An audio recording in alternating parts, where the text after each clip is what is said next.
charge was already decided before the trial. I don't think this was just something that came across their desks and they've handled it incompetently. I've heard Peterson say this. What he has said is that if he is not safe to speak his mind, someone of that level of status and has that many resources, he's extremely wealthy, he's got one of the largest platforms on the planet, and if he's not safe to speak his mind, then nobody is.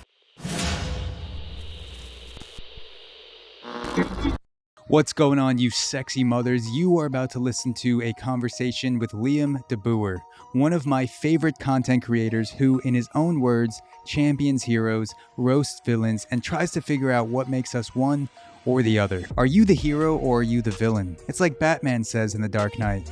You either die a hero or live long enough to see yourself become the villain. One thing's for sure. Whether you're fighting crime or causing it, you're gonna need something to listen to in your downtime, and that's where AUXORO Premium comes in. You can't save people from muggers all day long. When you need a break from the heroics, head to auxoro.supercast.com for bonus episodes of the AUXORO Podcast, the ability to become part of the show and suggest topics for guests like Liam, exclusive AMAs where you can ask me anything, and more. And if you're a villain who just robbed a bank and you're thinking, geez, it was 120 degrees in that vault, I need to chill out. How many people did I just kill? You can head to AUXORO Premium at auxoro.supercast.com to take advantage of a break in the action with exclusive bonus episodes. And if you can't support the podcast financially, that's perfectly okay. You can also support the pod by leaving a rating and a review of the AUXORO Podcast on Apple Podcasts and Spotify. More ratings are such a big help to push the show through the roof because a good rating nudges the algorithm to show the AUXORO Podcast to more people. It takes less than a minute, and the amount it helps the show grow cannot be overstated. And if you leave a creative review, we'll read it and give you a shout out at the end of an upcoming episode. Thank you for however you choose to support. Now, on to the episode. Liam DeBoer, thank you for joining me on the podcast. Hey, thanks for having me, brother. I'm excited to get chatting. I'm excited too. I just have to say to start off, I love the comic book aesthetic of your platform, of your content on Instagram, YouTube. And the first thing that I want to know, because I was just blown away by the consistency, because I feel like that's something that comes late for a lot of creators, is you start to make the content first and then you decide, okay, what's going to be the overall aesthetic. Usually a marketing company comes in and is like, this is your logo, these are your color schemes, like this is how you're going to do your graphics. But for you, it seems like you sunk into that comic book aesthetic pretty early on. So I wanted to know, where does that comic book sort of form come from for you? Where does that love of that aesthetic start for you? Yeah, good question. Yeah, I always used to be involved in music. So I went to school for music business and audio engineering, and I was in a couple different bands. I used to DJ, all that kind of stuff. So I've been through the ringer with the whole branding idea before, and just understanding that having a cohesive image, especially on social media, is very beneficial. Just because you have the way that I look at it is you have 2 to 5 seconds max to grab somebody's attention and make sure that they want to listen, or that they're going to listen to whatever, whether it's a post or a video, whatever it be. This fly is trying to grab my attention right now. So any way that you can get familiarity into that first initial 2 to 5 seconds, so that, let's say somebody's just tapping, if they know they like my content, and sure, there's people that I know do not like my content, but if they're just tapping along quickly on their stories, if they see something that's just instantly grabby that they know is mine, even if they like my content, they'll stop and read it. And that's kind of was my whole idea with the comic book stuff, is I've definitely been a fan of superheroes. I never actually nerded out hard enough to read the comic books themselves, but I would go deep on Wikipedia pages, and I also always enjoyed the movies, and also just kind of the more underlying philosophies that are told throughout some of them. But so that was kind of one of those things I thought would lend itself. It's something I genuinely do like myself, that comic book aesthetic. And so, yeah, just decided that that's how I'd roll with it for the look and feel. Is just, I mean, anything on that front too is if anybody is looking to implement some sort of branding strategies, is do stuff that you understand, because then the ideas are pretty much endless for where you can take that. Whereas if you're just looking out as to what's trending, like what's a trending look, whether it's like minimalism or anything like that, if it's not something you actually appreciate and look at, then it gets pretty hard to come up with ideas in that realm. So yeah, that's where the comic book. Yeah, I was the same way, or it's similar way with comic books, where I watched a lot of the movies, but I never actually felt drawn by the comic books themselves and going into the store, flipping through the comics. Like, for whatever reason, I was just never drawn into that world. But I would go onto Wikipedia, I would go onto Reddit just to see what the differences were between, you know, like the Batman comics and the Dark Knight trilogy. I wanted to see what people said about it. I quickly learned that there's an entire ecosystem of people that only read the comics, or they consider the comics the highest form of the art, and the movies are kind of secondary. So I was like, all right, this world, whatever it is, it's just not for me. Like I'll stick to the movies. I can appreciate the comics. But yeah, it's just interesting that like there's this whole other, the act of taking something that is a story told through pictures and captions and just vivid imagery and art, and then someone had the idea, you know, whatever the first comic book movie was 70, 80 years ago, of like, no, this is a fucking movie. Like, we're going to throw this on the big screen. And now there's $1 billion picture that comes out every other month, it seems like. But the initial implementation of that idea, turning a comic book story, a comic book like animated theme into a movie, to me was fascinating. Yeah, and it's funny to think of the concept of comic book Puritans. Yeah. Like yeah, it's like soy milk versus whole milk, and fucking like it's a kind of somewhat of a religion, I've found out. For sure, dude. And yeah, so I can't get into that deep, but to your point about what I think comic books and superhero stories in general do so well is they do it in such an overt way that, yeah, it can be cheesy at times, but they tell that underlying hero journey, the hero's arc. Just that's what, I mean, they say that comic book movies are highly blueprinted, which they are in a sense, but they're just telling that same hero's journey over and over again. And it's in such a easily digestible way where I think you can learn the concepts of what makes somebody, say, the differences between a hero and a villain, being able to view it. It's much more in your face and overt in that sense with comic books, where sure, there's other versions where you could, like the Lord of the Rings is the same kind of concept, but it's done in much more subtler ways where it takes a little bit more ponderance to pick up on the themes and the philosophies and the lessons and say how that hero's journey plays out compared to comic books, which, you know, I like them for even the fact that like you can teach. I talked to my nephew about comic books, and because he's, you know, fascinated with Thor and Iron Man and Hulk, and he's all hyped up about it. And you can, you know, teach them those lessons of, you know, big life lessons through those movies very easily because they already understand the comic book concepts, and then you just kind of explain the deeper meaning behind it a little bit to the kid, and they get it instantly. Yeah. So you pay more attention to the movies, you said, than the actual comic books themselves. Yeah. Do you have a favorite series or a favorite individual movie that you had in mind for the aesthetic of the content that you're making, or just like in general? Do you have a favorite superhero arc from a movie that you've seen?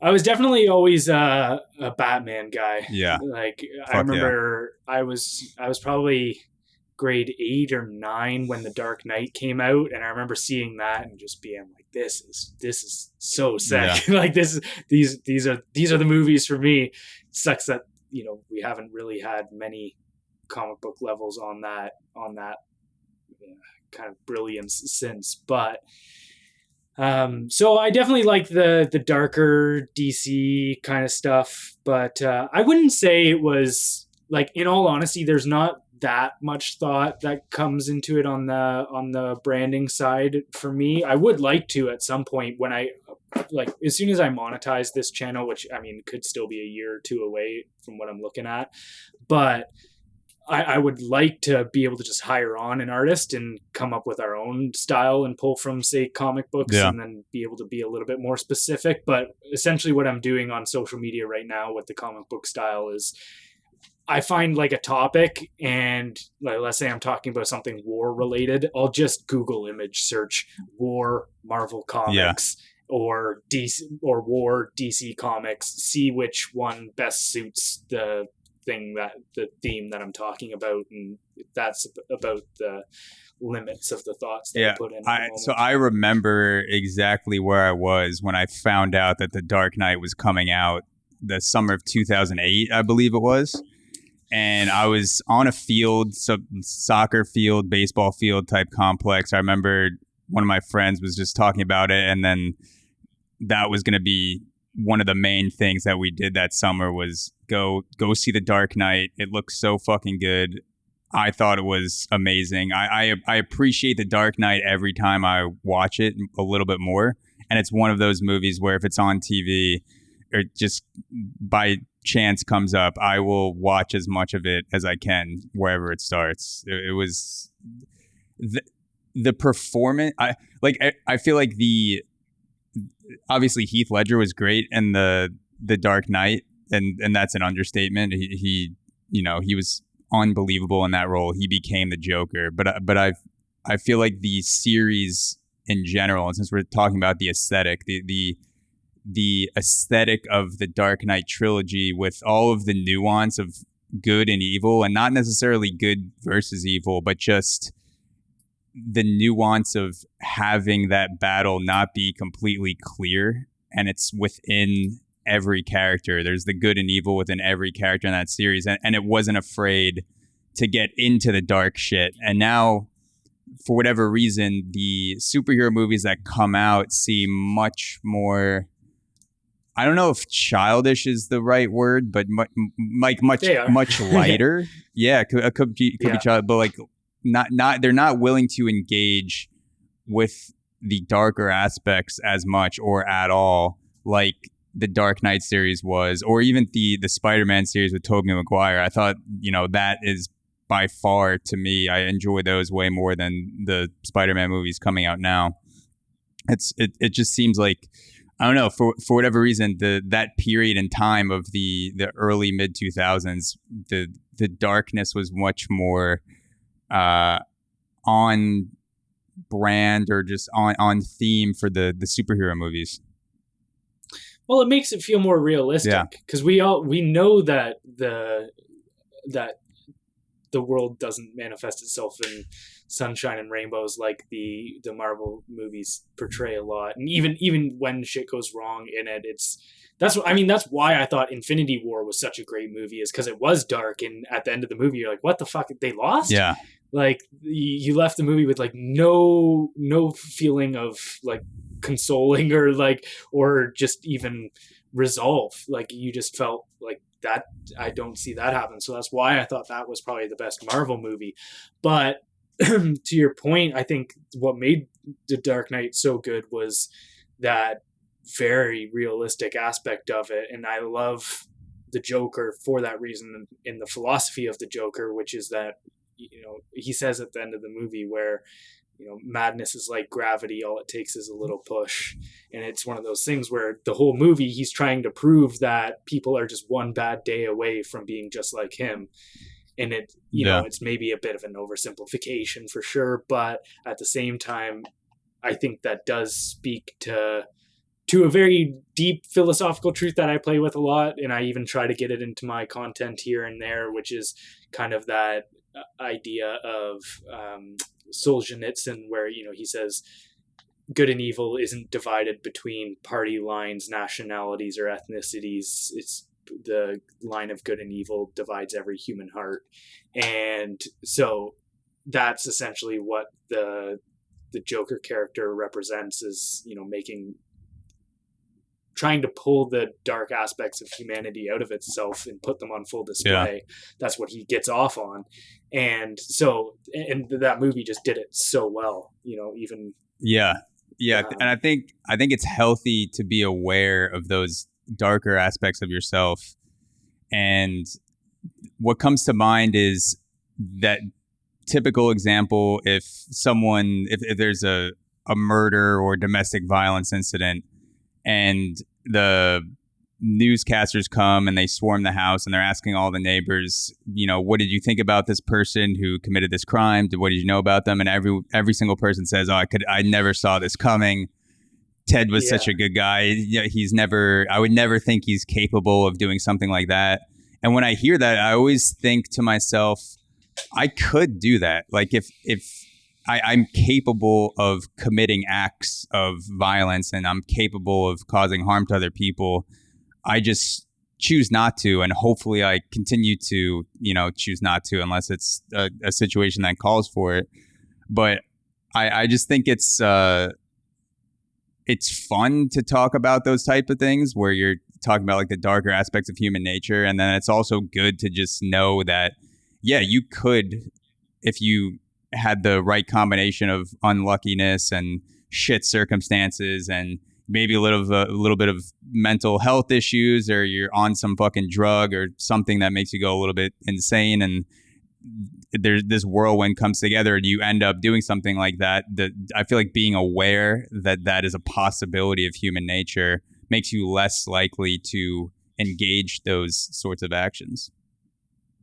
Well, 100%, because like you said, it is a choice. You do have the choice of, am I going to act with the best interests of myself and others in mind in this moment, or can I not? Where if you have the mental filter on that you can never do harm, you're just this eternally moral being that isn't capable of evil, then you're not making choices in those moments.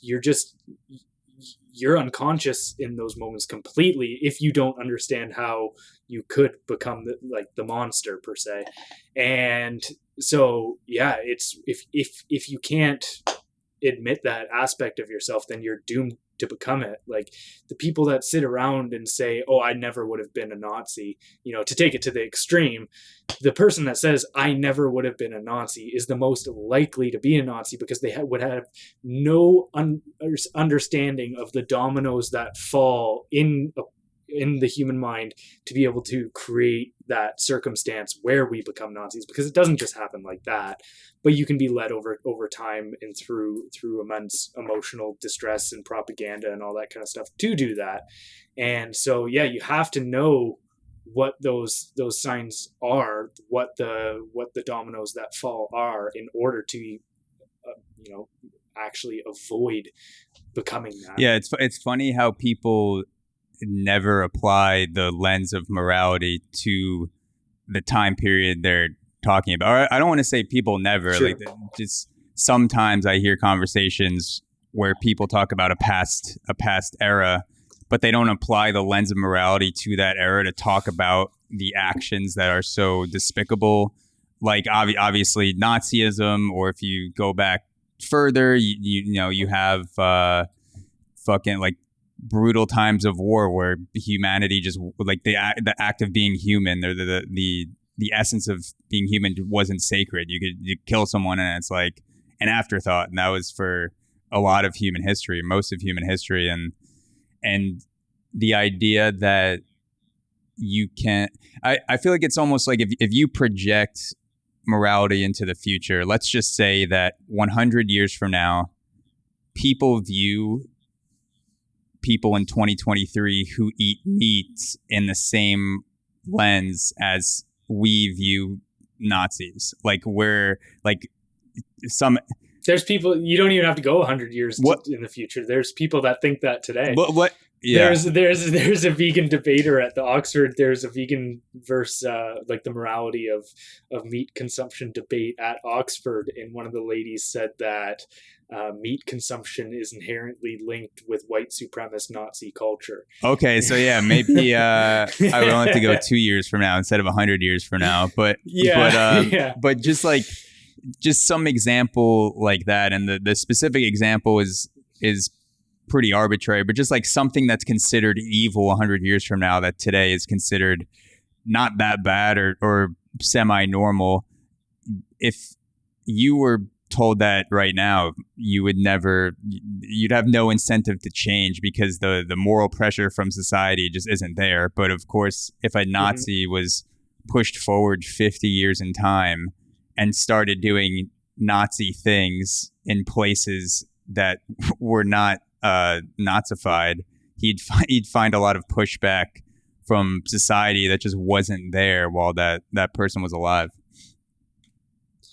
Yeah, well, it's interesting to me because I think if you take that same person from, don't get me wrong, the psychopaths and the sociopaths definitely would latch on to an ideology like that because it gives them full reign to exercise their mental insanity, essentially. But on the other front, there's a book that's really good called Ordinary Men by Christopher Browning, and what he does is he outlines it's an analysis of the journal entries of a police battalion in Nazi Germany, that because a lot of people think it was the army that was doing this stuff, but the army was busy on the front lines. They weren't exterminating the Jews. What happened was, at the beginning, somebody if they were getting drafted into the war, essentially, they gave some people the choice of, do you want to become a police battalion and you'll be in control of local regions, or do you want to go to join the SS and you'll be on the front lines? Well, a lot of people chose the option of police battalions because they thought, this saves me from having to go fight. I'll just be a cop. And then what they didn't realize when they signed up for that position is now they're in the position, they're getting sent to wherever they're going to do their post, their duty. And then the army would push forward the front, and then the police battalions would come in behind and take control of those cities and regions. And they were essentially supposed to be like, after the city was turned into a prison, in a sense, they would become the guards. And it details just how it was over months and months and months, and it was just step by step. They found themselves like rationalizing just taking one more inch step. And so a lot of these people, especially like I said, there was genuine psychopaths that took this as an opportunity to do crazy shit. But the majority of people in that scenario, it's a hard read, but you're reading this diary of one of the police members talking about how the sergeant that had to give the orders for them to round up the Jews, or then, a month later it was, okay, now we're putting them in camps. And then a month after that, it was, okay, we're killing them. And how this leader very early on was having like insane mental struggles giving these orders, and how he was drinking himself to sleep every night, how he would be heard wailing and crying in his quarters and being like, I can't give these orders, God, like praying to God, being like, why are you making me do this? And he's just understanding that I have the option to either do this or somebody's going to kill me. And then, so it's those moments where you just realize that a lot of you're able to do very terrible things and not want to do them even. Like it's not even about being brought to the point where you can enjoy doing terrible things. It's where you can be brought to a point where you will do terrible things even though you know they are wrong.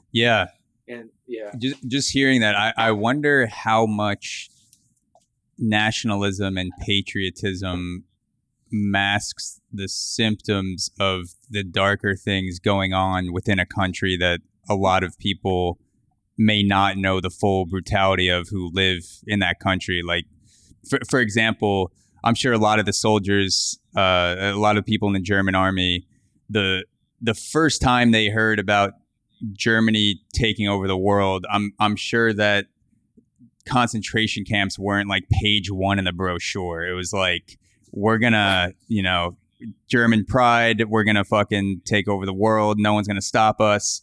And then like you get all these people like rah nationalists, like Germany #1, and then all of a sudden they start sneaking things in, and people in the army are like, wait, what are we doing? Like, I get like, and then you go a little bit further, and then you start building the camps, and then they're like, all right, now we're gonna put people in these camps, and it's like, this wasn't at the first meeting. I'm not sure how we. Yeah. Well, it might not have even been an idea off of the hop. Like that goal might have grown, because you see this all the time with political ideologies, especially when they get in dominance, and especially when they claim to have the solution to all of societal problems. So whether it be, let's say the economy goes to shit, you can have the German Nazi solution to that, which is it's the Jews are in control of the economy, and therefore we need to exorcise them from our country and for us to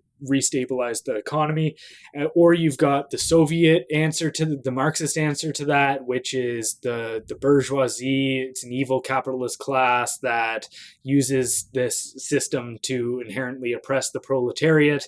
And what ends up happening is when they have these extremely simplistic answers, they put the first step of the implementation in, which is, okay, we just need to not have any of the Jews own storefronts anymore. Yeah. So they do that, but then the economy doesn't fix itself. So then their answer is they go, well, but the problem is still the Jews. They haven't accepted anything else maybe being the issue.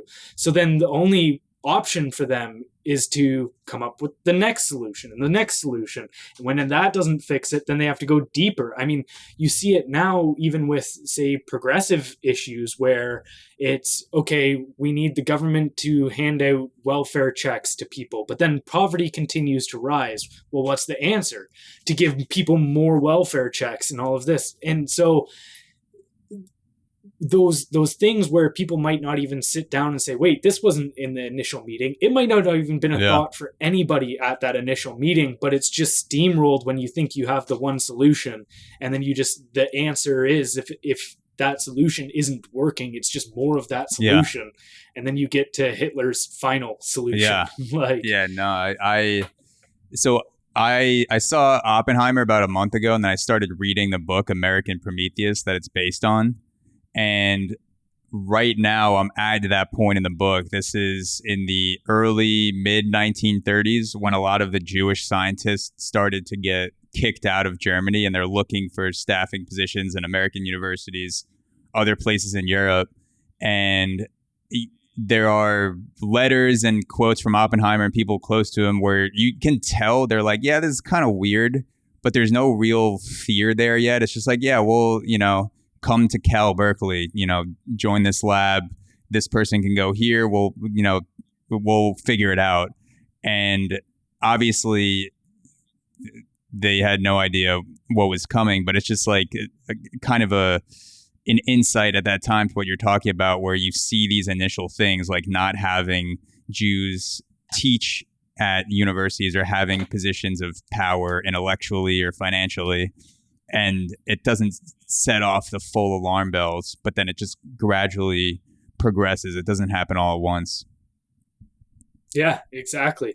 And it's so interesting because these things are, I mean, you do have to ask the question is, okay, are those people, like, let's say, stay on the most extreme obvious example, like a Hitler. This is just going to get us taken down on this. Oh yeah, there's no platform which is going to air this now, but we'll see. I usually just run and gun on YouTube, and if it gets taken down, there's still the clips and the audio version of the episode. We'll see. I'm surprised. If it gets taken down, we'll do another and keep it off of the heavy. Just a quick side tangent, then we'll go back to Hitler. God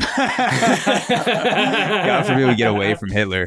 I've had like pretty like I did a podcast with a dominatrix, and we were talking about just like fucking butthole vibrators and pretty graphic things that stayed up on YouTube. And then I've had other things where you I talk about something that I would not think was a problem. I had one reel about Andrew Tate that mentioned Andrew Tate. It wasn't even in the video, just got taken down. So I was like, I have no idea. Like, I guess I could talk about people shoving things up their asshole, but I can't mention the most Googled person on the planet.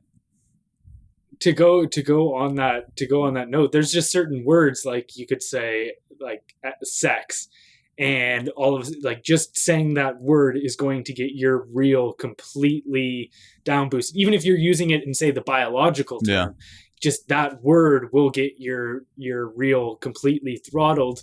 But if you go, take some underwear that's riding up a girl's ass and then take a film of her shaking her ass in front of a camera and posting it, that's completely fine. Yeah. So, like, there's no sense or rhyme or reason to the censorship stuff, and it's crazy. And that also just goes to show how crazy censorship is of an idea, because of how many, you say you want to limit this one thing, and how much of just, it's like catching, looking to catch a fish and then throwing a massive net and scraping up everything else to grab one fish.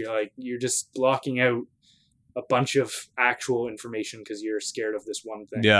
It's definitely titties galore. You can do all that. It's fun. Like, I'm just trying to, because empowerment. Yeah, exactly. Because it's empowering. Yeah, I've never, I guess it is all about it comes down to the time on the app and the addiction rates and keeping people on there. Because there are not a lot of things. I kind of judge the, my primal instincts of Instagram based on what on my explore page, that if I just look at the whole thing before I go to my account in that split second, what draws my eye that makes me want to click on it.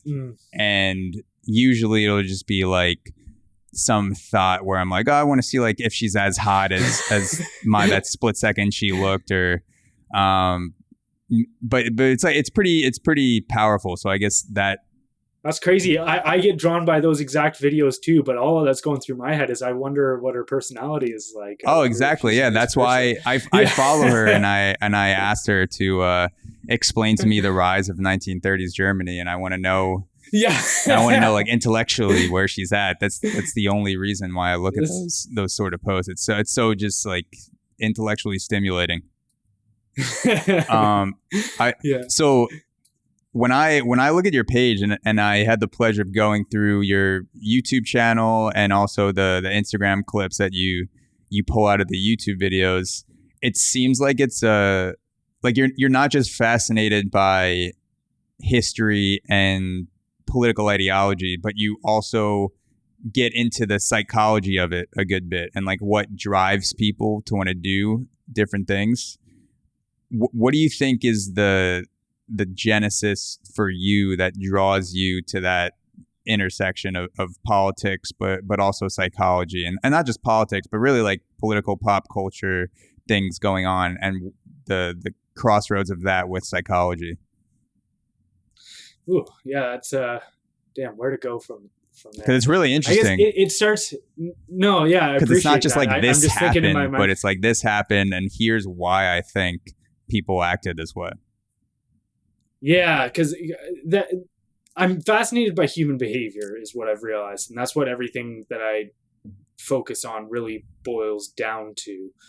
And a lot of just human behavior is just psychology, and also our biology and stuff affects our psychology too. But I got to a point where, let's just say, I was at war with my mind, and I was not a huge fan of myself.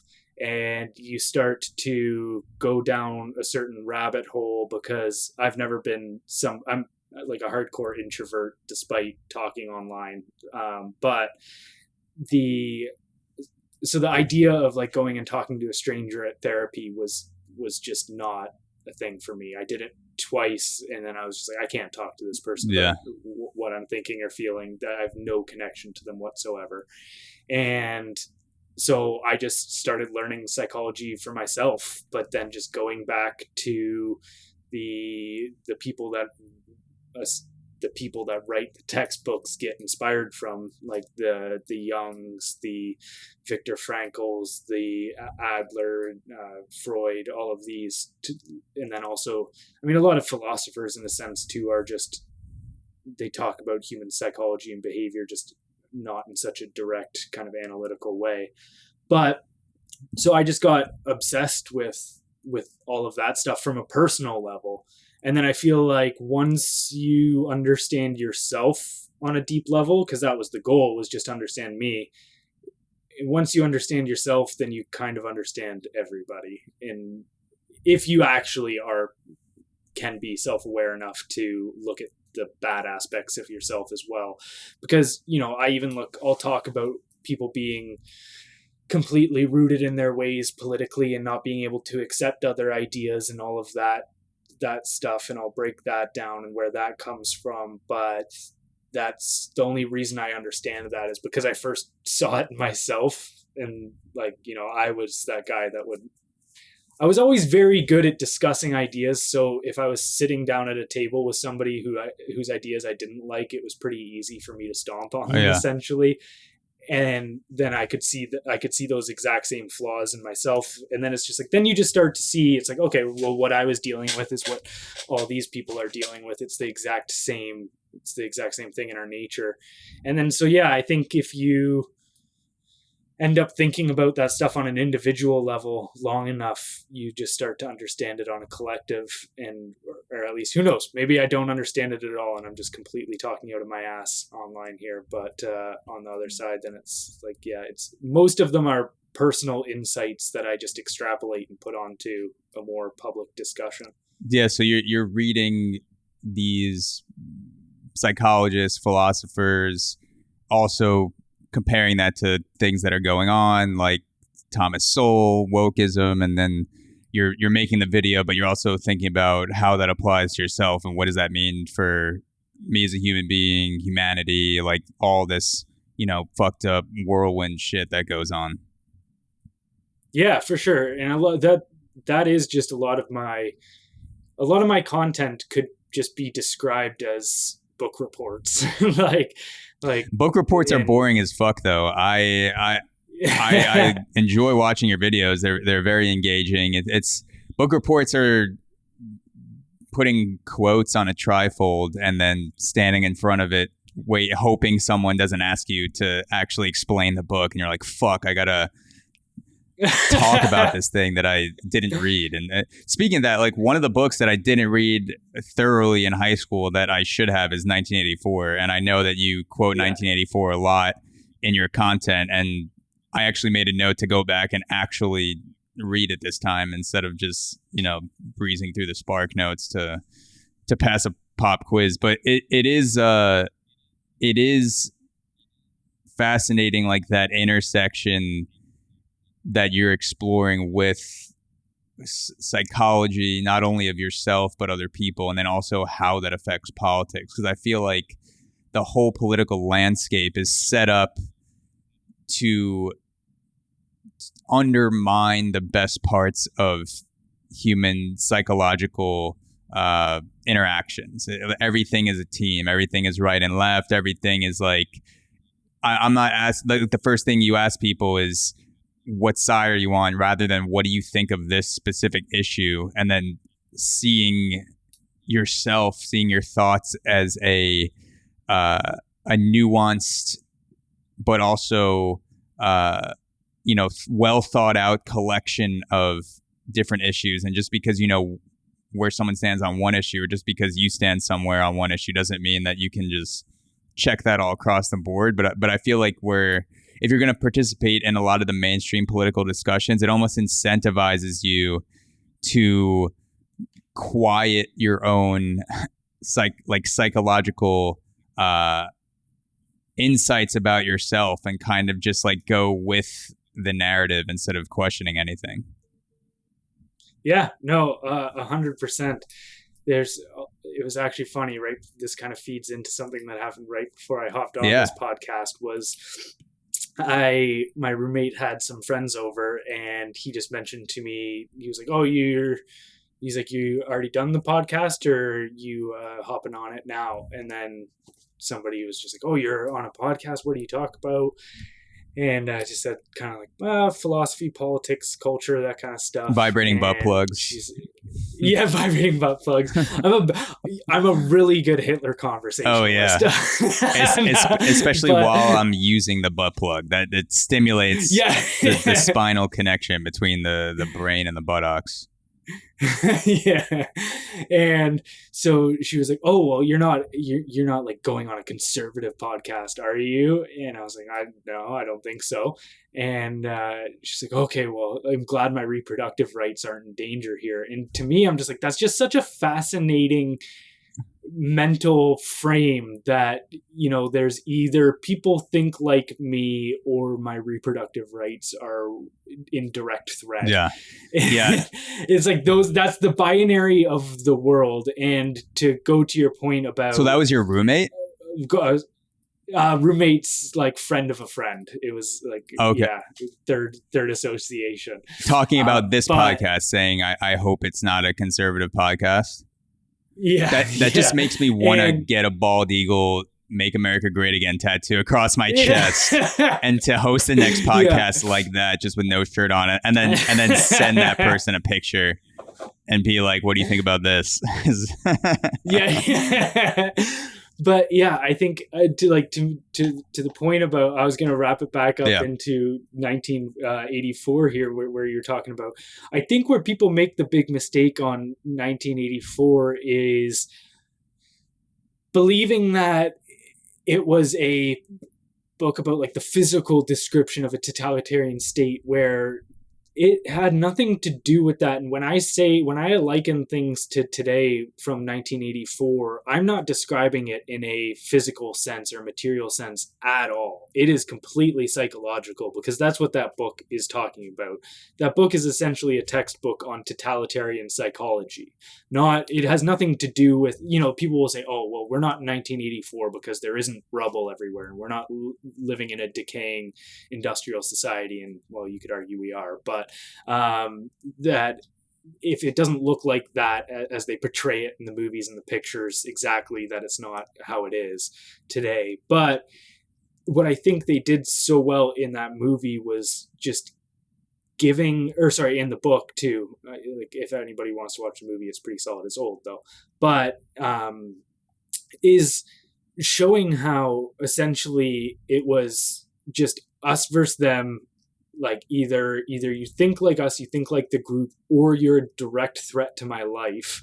And that's exactly what was displayed in that interaction for me, was just those big extremes. You know, you see those 2 minutes of hate. It's like you're in front of the public square, the TV, the big TV screen, and it tells you this is what good people think and this is what evil people think. And if, you know, you're guilty of evil thought crime, all of this, that's insanely punishable. We shouldn't even associate with you.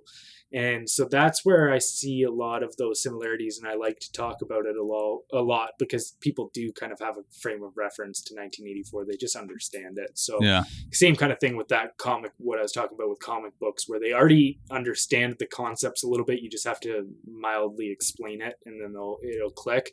But yeah, man, it's fascinating today too, that's where we've gone. Like this complete that is what totalitarianism is when there's one ideology that rules. And I mean, we're quickly approaching that for sure. This conversation is going to be used 10 years from now to throw us both in jail. They're going to come back to point out. That's part of me is like, yeah, it's great that Spotify, Apple, over like all these RSS feeds and platforms have largely remained unscathed in terms of wiping people's audio just completely off the map. But part of me also thinks that they're just leaving it up to have full transcripts of every thought that runs through your head, like hours, hundreds and thousands of hours of transcripts of conversations where it's like, you said this on April 23rd, 2023, and this is how you feel. Well, dude, again, it's one of those things where exactly what you're describing is a very real possibility of the future. Even if they don't accept that as the eventual outcome right now, they can still get to that point. Just like we were talking about how it's inch by inch. If they declare that anybody who has a conservative thought, and again, what I find so fascinating about this is I voted for Trudeau in 2015, and I voted for Jagmeet Singh, the NDP leader, which is our Socialist Party, in 2019. I've never voted for the Conservative Party of Canada, but I will always get called a conservative in all of this. And to me, it's just fascinating. And now those two people that I voted for are the number one and two, people that I rail against when it comes to Canadian politics. But I think that that's such a fascinating outcome of where it's been, where the conservative is the boogeyman now. They've done a good job of being like likening conservatism to literally these terrible ideologies like white supremacy, extreme nationalism, even whatever Nazism, all this stuff, where if you think conservative, you think it's no different than this. They've blurred that line really well over the last couple of years. And so, I think it's, where was it? I just forgot where I was going to wrap that up with, but go ahead. No, I was just going to say, you're talking about, this whole tangent started with your roommate's friend, or the friend of a roommate. So I don't know if that's where you were trying to go back to. But essentially the conservative has become like that Goldstein, just this like, from 1984, this figure that is trying to destabilize society and is rotten. And then, I know where I was going with it. Going back to these things being used against us as transcripts, where, they don't even have to think about that right now. But if they have the simple solution that conservative beliefs are to blame for all ills of society currently, then, they'll take that next step into blocking out conservative beliefs. They've already done it with internet censorship, all of this kind of stuff. Okay, that didn't work. Our society hasn't fixed itself yet, and we stopped these ideas from spreading. Okay, now we have to go target the people that are in charge of spreading these ideas, and then it just goes down and down the list until maybe 10 years from now they weren't originally planning on using these as transcripts to retroactively charge us guilty of thought crime, but it's definitely a real possibility. What's the most egregious example of either attempts at thought policing? Obviously, like I was going to say like thought or physical policing, and obviously the lockdowns would probably be number one. But I mean, like post COVID era, even though I see now sanctions are coming back in some places, but let's just assume that we're in the post COVID era. What are the most sort of egregious physical or sort of like thought-based police sanctions that you've seen in an attempt to corral people to think a certain way or to stay in a certain place? It's just happening blatantly. If you look at the UK, there's been thousands of people that have either been arrested or visited by police for things that they've posted on social media, opinions that they've shared. There was one famous instance where a guy, I don't know if you've seen the meme of people taking the LGBTQ flag and putting it vertical side down, and so you know how the LGBTQ flag, they've made it where it used to just be the rainbow, that was it, and now they've added that little diamond shape in at the beginning with all the gender identity stuff, the blue and so it looks like an arrow. If you line those all up a certain way, it makes a swastika and out of the LGBTQ flag. So somebody had just kind of posted that trolling online, and the cops showed up at his place in the UK and arrested him. And there's also there's a guy named Brendan O'Neill who wrote a book called Heretics Manifesto, which is really good. It's a short read. It's like 100 130 pages, and it's like a couple different essays, but even he outlines how there's been multiple scenarios, like we're talking in the thousands of state cops showing up at people's doors for things they've posted on social media. And one of them was quoted from body cam footage where the cop literally said, "You need to check your thinking." It's like, you need to check your thinking. That's what the cop said to the guy. Your thinking. Yeah. And even on a more large scale scenario, look at what's happening to Jordan Peterson in Canada right now.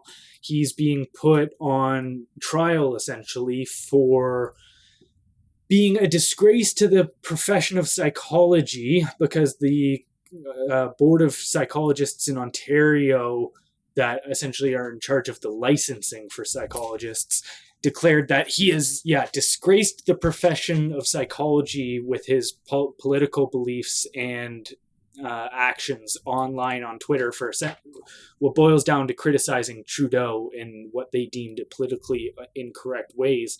And so he must be submitted, if he wants to retain his psychologist license, he must be submitted to social media re-education.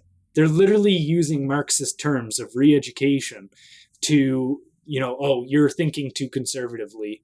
Come on, you need to come in here and understand why it's not politically kosher to say mean things about you. I heard him talking about that. I don't know the full details of the story of how that built up, but he was talking about what you were saying, the board of psychology basically putting him between a rock and a hard place of, you're going to do this social media re-education, or I guess the other option was getting his license revoked. And that seems crazy because, like, social media, like, who really knows what drives social media and what it's actually capable of and all the ins and outs of how it's like to build a course on social media seems borderline insane. That's what I think every time I see these things where someone will come out and say, like, here's my 3-month course to 10x your followers. And I always think, okay, maybe that works in April of 2023, but by July, it could be completely different. Like, who knows? To be re-educated on social media is such a broad and they're definitely not re-educating. Unscoped task. They're definitely not they're definitely not re-educating him on algorithms, how to hack the algorithm and all this kind of stuff. They're going to re-educate him on what is appropriate, what is good and bad things. Oh, like behavioral modification, pretty much on social media. What isn't okay to say politically and all of this. And what's crazy is, so the lead up to this, what caused them to bring the hammer down on him, so to say, is there was complaints. So this system is in place so that if a client or patient of a psychologist feels like they are being mistreated or abused or any of these sorts of things by their psychologist, they can put them into launch a complaint, and then the psychologist board has to launch an investigation and see if this person has been causing harm. And if they've been causing harm, then they can revoke their license.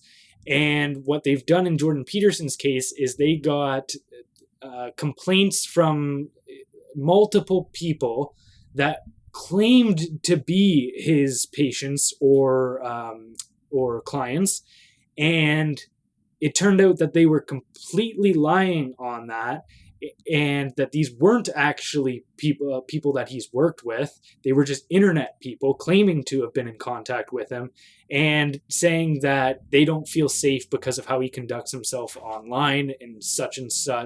And the clinic of the board of psychologists even found out that these were completely false accusations, that these people had no link, that they had never actually met Jordan Peterson. Even though they figured that out, they still went ahead with the charging and investigation of him and all of this stuff, which actually goes against the rules of that. Like, part of it is it has to be one of their clients. Because if you've never fucking met the person, how can you say they've caused you harm? Yeah. So they found out that claims were bullshit, and then the board is still going through with the re-education or dismissal. And this is one of those things where, you know, it's framed as, oh, we came across these complaints and we had to carry out an investigation. If you want to put a tinfoil hat on, you could say that they already decided on an investigation and had to create claims to run after. Yeah. Yeah, I feel like there's a lot of that nowadays where it's like there's so much... Like, I wish I could think of another example, because it's almost like there's so many examples. I can't think of a specific one, but like sometimes I'll see accusations or claims, and then it's almost too perfect with the timing with what someone is going through, like Jordan Peterson, where you're like, where did these claims come? Like, this seems like someone wrote this in 2 minutes and just like copy and pasted something and sent it in. And now I remember the clip that I'm thinking of. It was Jordan Peterson on This Past Weekend with Theo Vaughn. And he was talking about in the beginning how he used the example that you gave, where it was someone who was making a false accusation against him that he'd never actually met them in person or as a client at all. And then another one where someone who wasn't his client, as their complaint, just sent in the transcript of him on the Joe Rogan Experience. And like, that was their complaint. Like, there was no specific, you know, at 33 minutes and 13 seconds, Jordan Peterson said this, and it made me feel this way. And this is why I think it's inexcusable for him to say this as a psychologist. It was just the transcript as he described it. And that is like like you could send in that complaint if you're 8 years old, just copy and paste the transcript and send it in. Well, not only could you send that complaint about Jordan Peterson, you could send that complaint about anybody. Yeah. Anybody can claim they've taken offense or been harmed by language. It doesn't make it true. Like, this person said something, it hurt my feelings. Yeah. Like, we've all had that. So it doesn't make it a valid claim. But yeah, so that's one of those things where I believe it was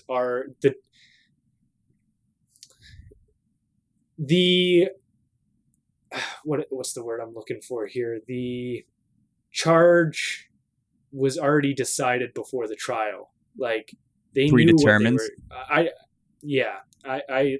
I don't think this was just something that came across their desks and they've handled it incompetently. I've heard Peterson say this. I don't know if he said it in the way that I mean it, where it's sending a message, but what he has said is that if he is not safe to speak his mind, someone of that level of status and that has that much resources, or that many resources, you know, he's extremely wealthy. He's got one of the largest platforms on the planet. And if he's not safe to speak his mind, then nobody is. So I think that's probably the message they're trying to send. Yeah. And, you know, if you, it's like going into prison and fighting the biggest person so everyone else tries to fall in line or respects you. It's like, if you go into the people you want to silence and silence their most well-spoken, articulate, most beloved figure. Yeah. You've just told them the fate of every single one of them. Yeah. I have to admit, as an American and so, like, our laws are obviously different than Canadian free speech laws or hate speech laws. When I hear stories about cops coming to people's doors and telling them you need to think better, or like Jordan Peterson having to go on trial for something he posted on social media, part of my brain, like the American part of my brain, goes, that, like, that's not a real story. That would never happen. Like, I can't imagine someone coming to the front door of my apartment and it's a police officer and they're like, was this your tweet? And I'm like, yeah.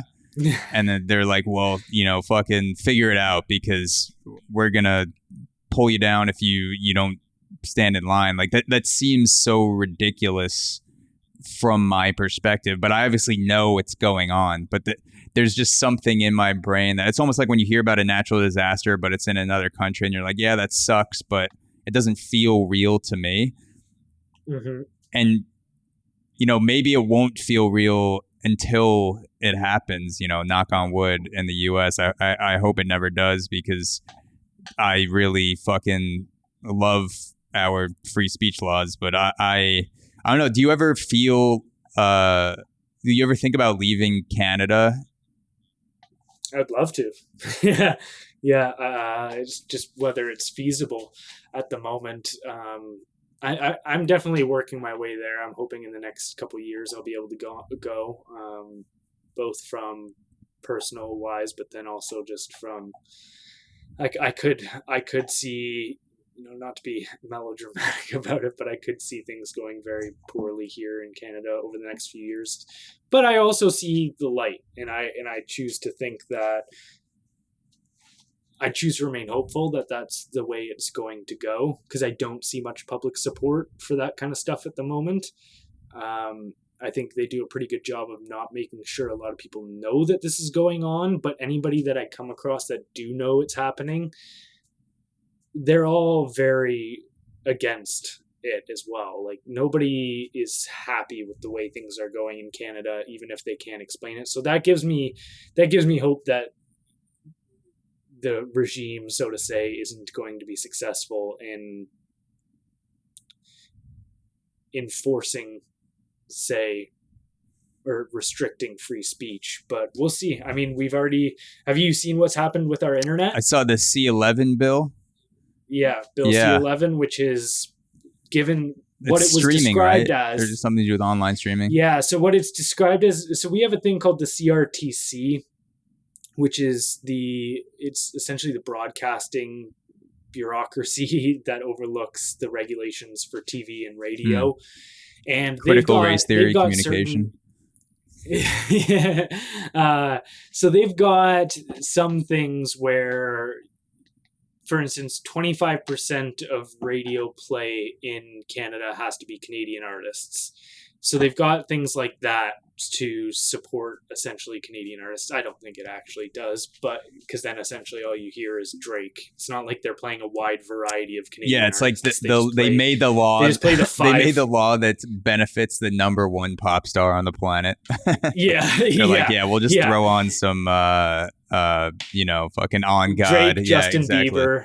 Yeah, it's like you got like 5 big acts that they just play all of that shit all the time. But so they wanted to extend essentially that rule. They thought to themselves, well, why is the internet any different? We should be able to promote Canadian content and, restrict what content gets shown where. And so they applied that exact same idea to the internet and said, okay, Facebook, YouTube, Google, all of Twitter, whatever, you have to show Canadian content. But not only do you have to show Canadian content, and this is where now that means they have control over the algorithms.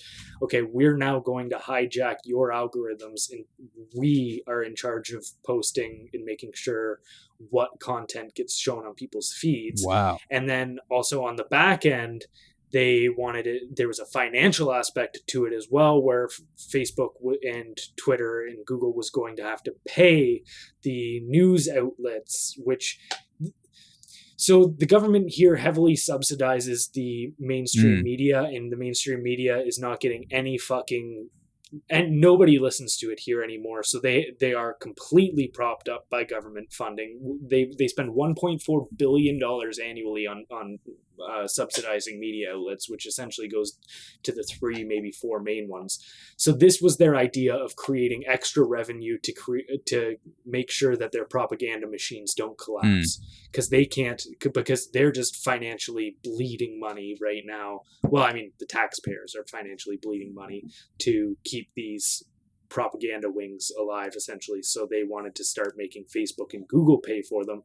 Well, Facebook and Meta now has just said, fuck you guys, we're not playing along with this bullshit at all. We just won't show any of that content. So now if in Canada here, if I go to Instagram, I can't see CNN's, Fox News's, I can't see any of those stuff on I can't see I can see if somebody takes a Fox News clips and posts it on their personal page or CNN or whatever and then sends it out, I can see that stuff, but I can't go see CNN's actual page or Fox News' actual page, or even Canadian news pages I can't really see. So I thought you said it was 25% had to be Canadian though, so you can't even look at it 75% of the time. It's just, well, so it was that was the rules if they were going to continue to play along, where when Facebook just said, we're not playing by these rules at all, we just won't show any Canadian content, fuck you guys, like we're just not dealing with you anymore. Gotcha. Like this isn't worth it for us. We're not giving, it was going to be like a couple $100 million a year combined from these companies that they were going to have to pay for essentially royalties for using Canadian content and all of this. So they just said, you know what, fuck you, we're just not showing you any media news content so anymore. When Facebook said fuck off, when Meta said fuck off, then the mainstream organizations of Canadian media then said, all right, we're not going to show anything on Facebook outside of Canada content. No, Facebook said this because essentially Canada was trying to say, you have to show the content we want you to show, but then on top of that, you have to pay us for using that, because you guys are making money off of the ads for it, so you have to pay us for the content that we give you, these media outlets. So it was all wrapped up in media and news, and that's why Facebook just said, okay, fine, fuck you guys, we're not going to show you any news. You can't make us pay you for something we're not showing you. So we'll just block news content because we're not paying you to show news content on our So you page. can't see any news on Facebook? No, I'll see if I can. Even Canadian news, you can't see a Canadian local channel posting on Facebook. That's fucking insane. Yeah, dude. Yeah, it's pretty nuts. Like, look here. If I pull this up, I don't know if you can see that. CNN. People in Canada can't see this content, and for people listening, it looks like an Instagram page before someone posts their first photo. It's just nothing there. And it's CNN, 10.5 million followers with 0 posts. That is insane. Yeah. Yeah. So they've just blocked any of that content. Jesus Christ. Like that is. Yeah, dude. That makes me not want to go to Canada. Don't. It's one of those things where, people will. I'm sure. No, I think people that I know in Canada, like say, I don't have a big issue with it, but like family members or friends that I've been loosely associated with that say don't think the same way that I do. I think it's very easy for them to be like, oh, he's being hyperbolic saying we're heading towards this totalitarian society, all of this with the government just controlling everything. And to me, I'm like, if you haven't seen that yet, with even just that one example alone, that's insane in the Western world to have that, where the government wanted complete control of the internet, and now them and big tech are essentially in a battle against one another because they don't want to give the Canadian government as much power as they want. And it's like, okay, even if they aren't going to be successful, I'm not saying 100% we're going to be a totalitarian state, but I am saying the government that is currently in charge wants it to be a totalitarian state. That's one of those things that I wouldn't believe unless you showed me. Like if someone told any country, like if they were like, not any country, but a country like Canada, it's in, you think of Canada as like US, Canada, UK, Australia, like these are powerhouse countries, like at least relatively free people. And someone from Canada just goes, yeah, the news is blocked. Like the news is gone. I'd be like, dude, fuck off. Like you can see news. Like the news didn't just disappear, and it did. Yeah, that is like, and that doesn't only affect. Obviously, that's a huge blow, emotionally and financially to, I'm sure, thousands, if not millions, of content creators in Canada that have are. Well, what is lucky is it's only news organizations right now. So, for instance, my content isn't blocked because I'm just an individual. I'm not a media outlet. But so it's just media outlets right now that you okay. So if you're independent but you report on the news, that is still getting through. But the mass media companies aren't being shown. Yeah, if you're legally, like, if you're an instated media company, then you can't be shown. Yeah, if you're recognized as a media outlet, you won't be. I mean, that's setting a pretty fucking dangerous precedent. And so the first time I actually heard about the things going on in Canada with the free speech laws was through stand-up comedy, because I'm a huge stand-up comedian fan, just of stand-up comedy in general, and I follow some comics who are either Canadian or they have huge audience in major Canadian markets. And I remember hearing about multiple comics having to go in front of these tribunals, or I don't know if tribunal is the right word, but like the people who decide what happens in these sort of hate speech scenarios. And I remember reading those articles going like, no, like that is just fucking wild that you can tell a joke, like something that's meant to be a joke, and everyone who goes to a comedy show signs up for the opportunity to hear jokes, and some of those may be insane, some of them may be good, bad, like offensive. It's a comedy show. A lot of things happen, and that the government would then step in and go, yeah, you can't tell these jokes. And to like that, if the news, if the way that the Canadian government is handling news leaks over to independent creators like yourself or like stand-up comedians, where they go, all right, you want to talk about this shit? We're just not going to show your content to anyone in Canada. Like, goodbye to your Canada market. That would just fucking plummet people. Like that would be just the end of so many content creators who have major markets in Canada, unless they were able to get out and build a market somewhere else. But that's scary. Yeah, man. Yeah. That they could just shut off the tap, literally like a faucet, just go like boop, and it's just not flowing. Well, yeah, the option is either for Facebook and stuff to just completely block it out and say, okay, we're not giving you access to this, but we also understand that means we can't have your stuff on our platform, but we're not going to give you access to control our algorithms. If it does ever go the other way, then I mean, I see no difference between that and something like a China or a North Korea. We're right there. We're on that path. To even go to connect some dots here, Trudeau, our current prime minister, is very well intertwined with the World Economic Forum. And you look at the World Economic Forum's platform, and they've been praising China for the whole handling of both COVID, which has been the most draconian lockdowns on the planet.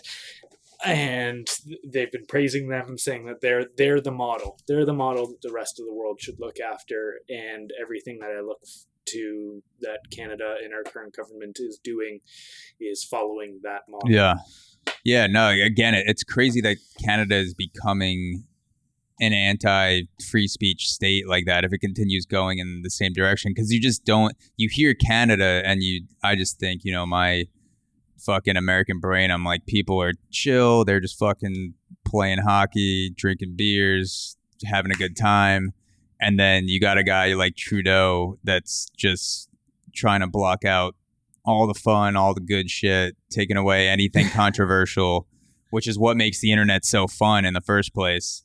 So yeah, it is a shocking thing. And not Canada's not only like the US in many ways in spirit, but also geographically, to have it, in New York. I'm a 6-hour drive away from Montreal. So, it's right there, and it's creepy. here's why I think it's more likely to happen in Canada than America, and why it's easier, and why they're further along in that agenda right now.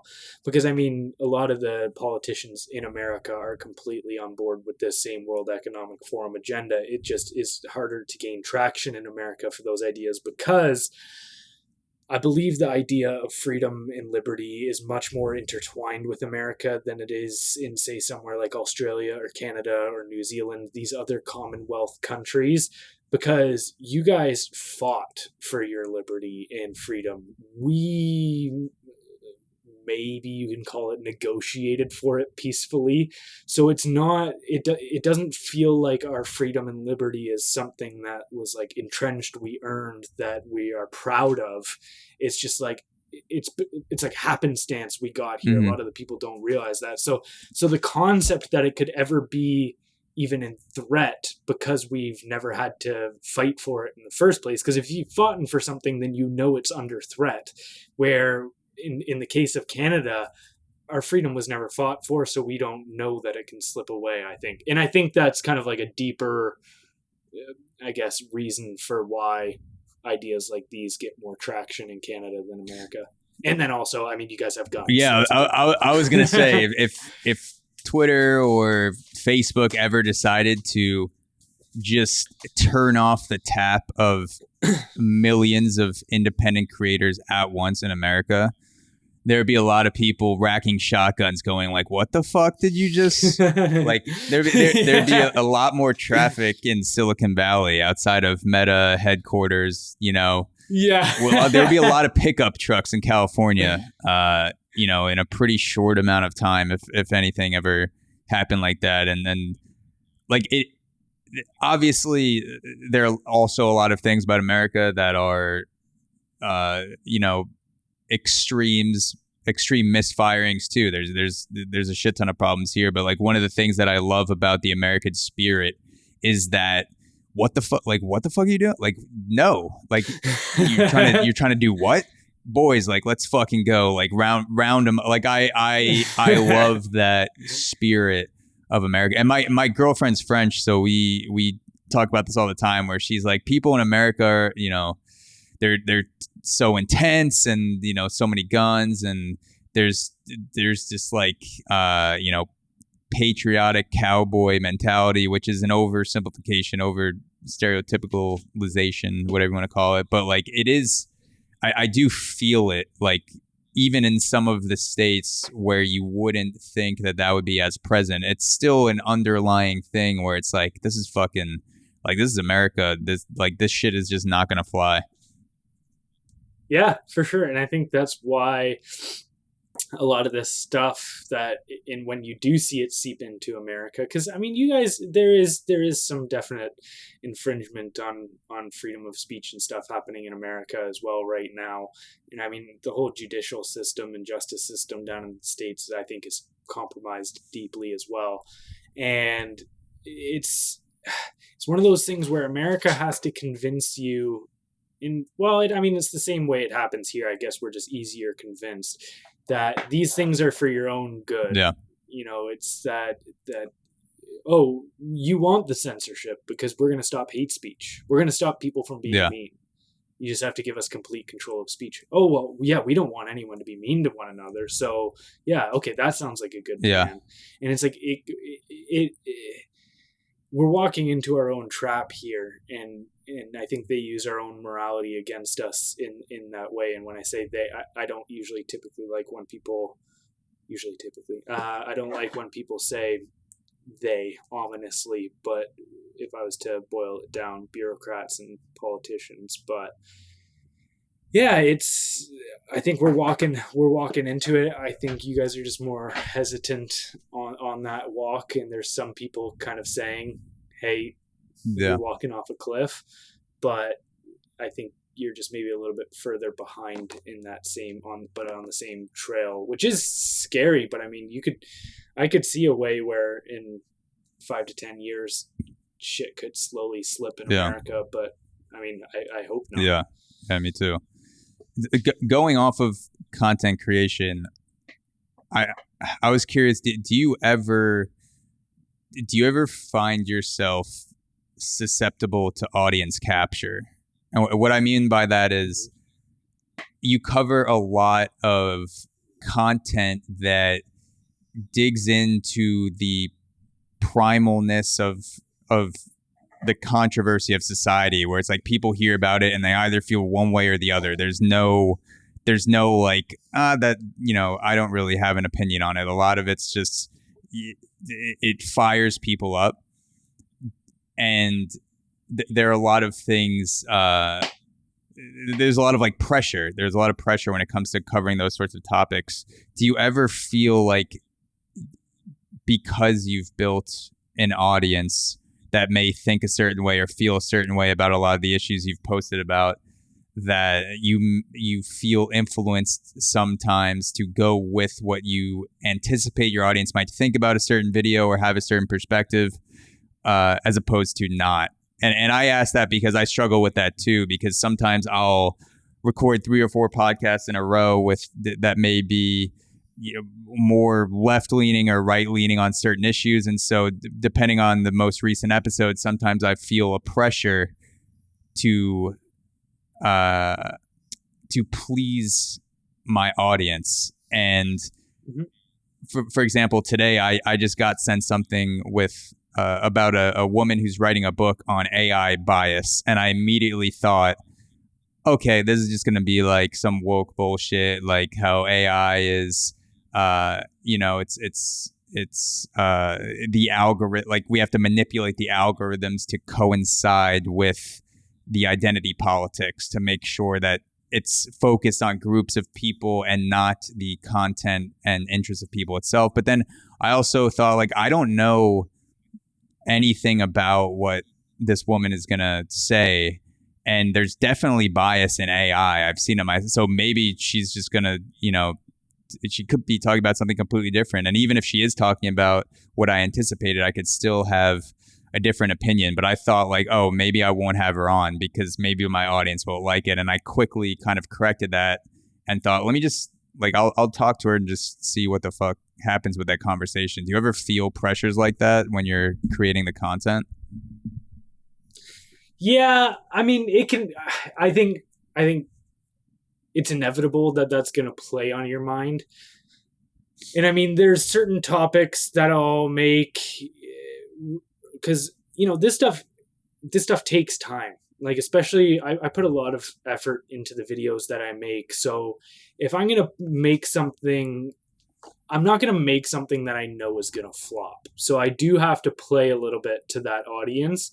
What I would say is how I mitigate being captured by my audience is knowing what topics they want to hear talked about, but not giving them necessarily the take that they expect to hear.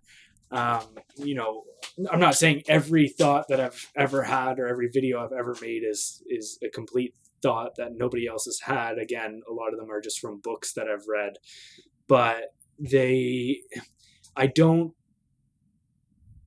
say something just so that, like, I'll talk about, I know, for instance, that Justin Trudeau videos will do extremely well, but I'm going to try to say something about Justin Trudeau that I haven't heard other people say. And that's how I avoid the audience capture, is trying to remain unique in my view of it, or at least pull together other people's views in a way that is unique, but not just giving the cookie cutter answer that you expect your audience to want to hear. Yeah, that makes sense. Like using your audience to guide but like getting insights from your audience on what they want to hear, and then taking a step back and cultivating bold thoughts on the issue and sharing them, and knowing that even if people dislike it, they're going to be willing to hear it because love listening or hate listening is so attractive and addictive in some ways. Yeah, legitimately. And two, I think it's one of those things where if you start out at the beginning with the goal of, I'm only going to talk about things that I'm genuinely passionate and interested by, then the people that get brought into that are going to be people that are just passionate and interested in the same things that you are. So your audience just becomes an extension of you in a sense. And instead of rather it being like my audience determines my content, you could think of it as my content determines my audience. Yeah, that makes sense. And I think that's definitely something I've had a lot, is like, I know that my audience is a very libertarian minded group, and essentially everybody that follows me passionately essentially boils down to just leave me alone and let me do what I want to do. 100%. I'm gonna ask you about the Yuri Bezmenov clip, and I pulled out part of the clip to play. I'm just gonna run to the bathroom real quick, and then we'll get into it. So the Yuri Bezmenov clip, I saw you talking about this on another podcast. I believe it was called The Labyrinth a couple months ago. And I had heard about this clip. I've heard a lot about this clip, but I've never actually listened to the conversation in its entirety. And I'm still not through the whole thing because it's an hour plus long conversation with Yuri Bezmenov, who is a former KGB informant. And he's talking in this clip about the 4 stages of ideological subversion that the Soviet Union supposedly used on the United States. And this is back in the 1980s, I believe. I believe it was like 84, 85 when this video came out, or when this video was recorded at least. And this is not just an outline for an attack on the United States, but an outline for a potential attack coming from a communist country to any country like the United States in order to subvert their ideology. And so I pulled out a 4-minute, I think it's like 3.5, 4-minute clip of Yuri Bezmenov, the former KGB agent, talking about this, and I wanted to talk about it after. So I'm gonna play this 4-minute clip. Yeah, it's fired up. And also, if there's anything else you want to say to set it up that I forgot, because I'm just going off the top. No, you did a pretty good job. If anybody doesn't know, KGB was kind of the intelligence agency of the Soviet Union, and I think they've changed their name, but it's the same. They've changed their 3-letter abbreviation, but they're still going in Russia today. Yeah. But yeah, so just intelligence agency of Soviet Union, but nailed every other. So tell me when you can see this playing live. Got it. Yeah. You can see that? It's great brainwashing process, which goes very slow, and it's divided in 4 basic stages. The first one being demoralization. It takes from 15 to 20 years to demoralize a nation. Why that many years? Because this is the minimum number of years which requires to educate 1 generation of students in the country of your enemy, exposed to the ideology of the enemy. In other words, Marxism-Leninism ideology is being pumped into the soft heads of at least 3 generations of American students, without being challenged or counterbalanced by the basic values of Americanism, American patriotism. The result you can see. Most of the people who graduated in the 60s, dropouts or half-baked intellectuals, are now occupying the positions of power in the government, civil service, business, mass media, educational system. You are stuck with them. You cannot get rid of them. They are contaminated. They are programmed to think and react to certain stimuli in a certain pattern. You cannot change their mind, even if you expose them to authentic information, even if you prove that white is white and black is black. You still cannot change the basic perception and the logic of behavior.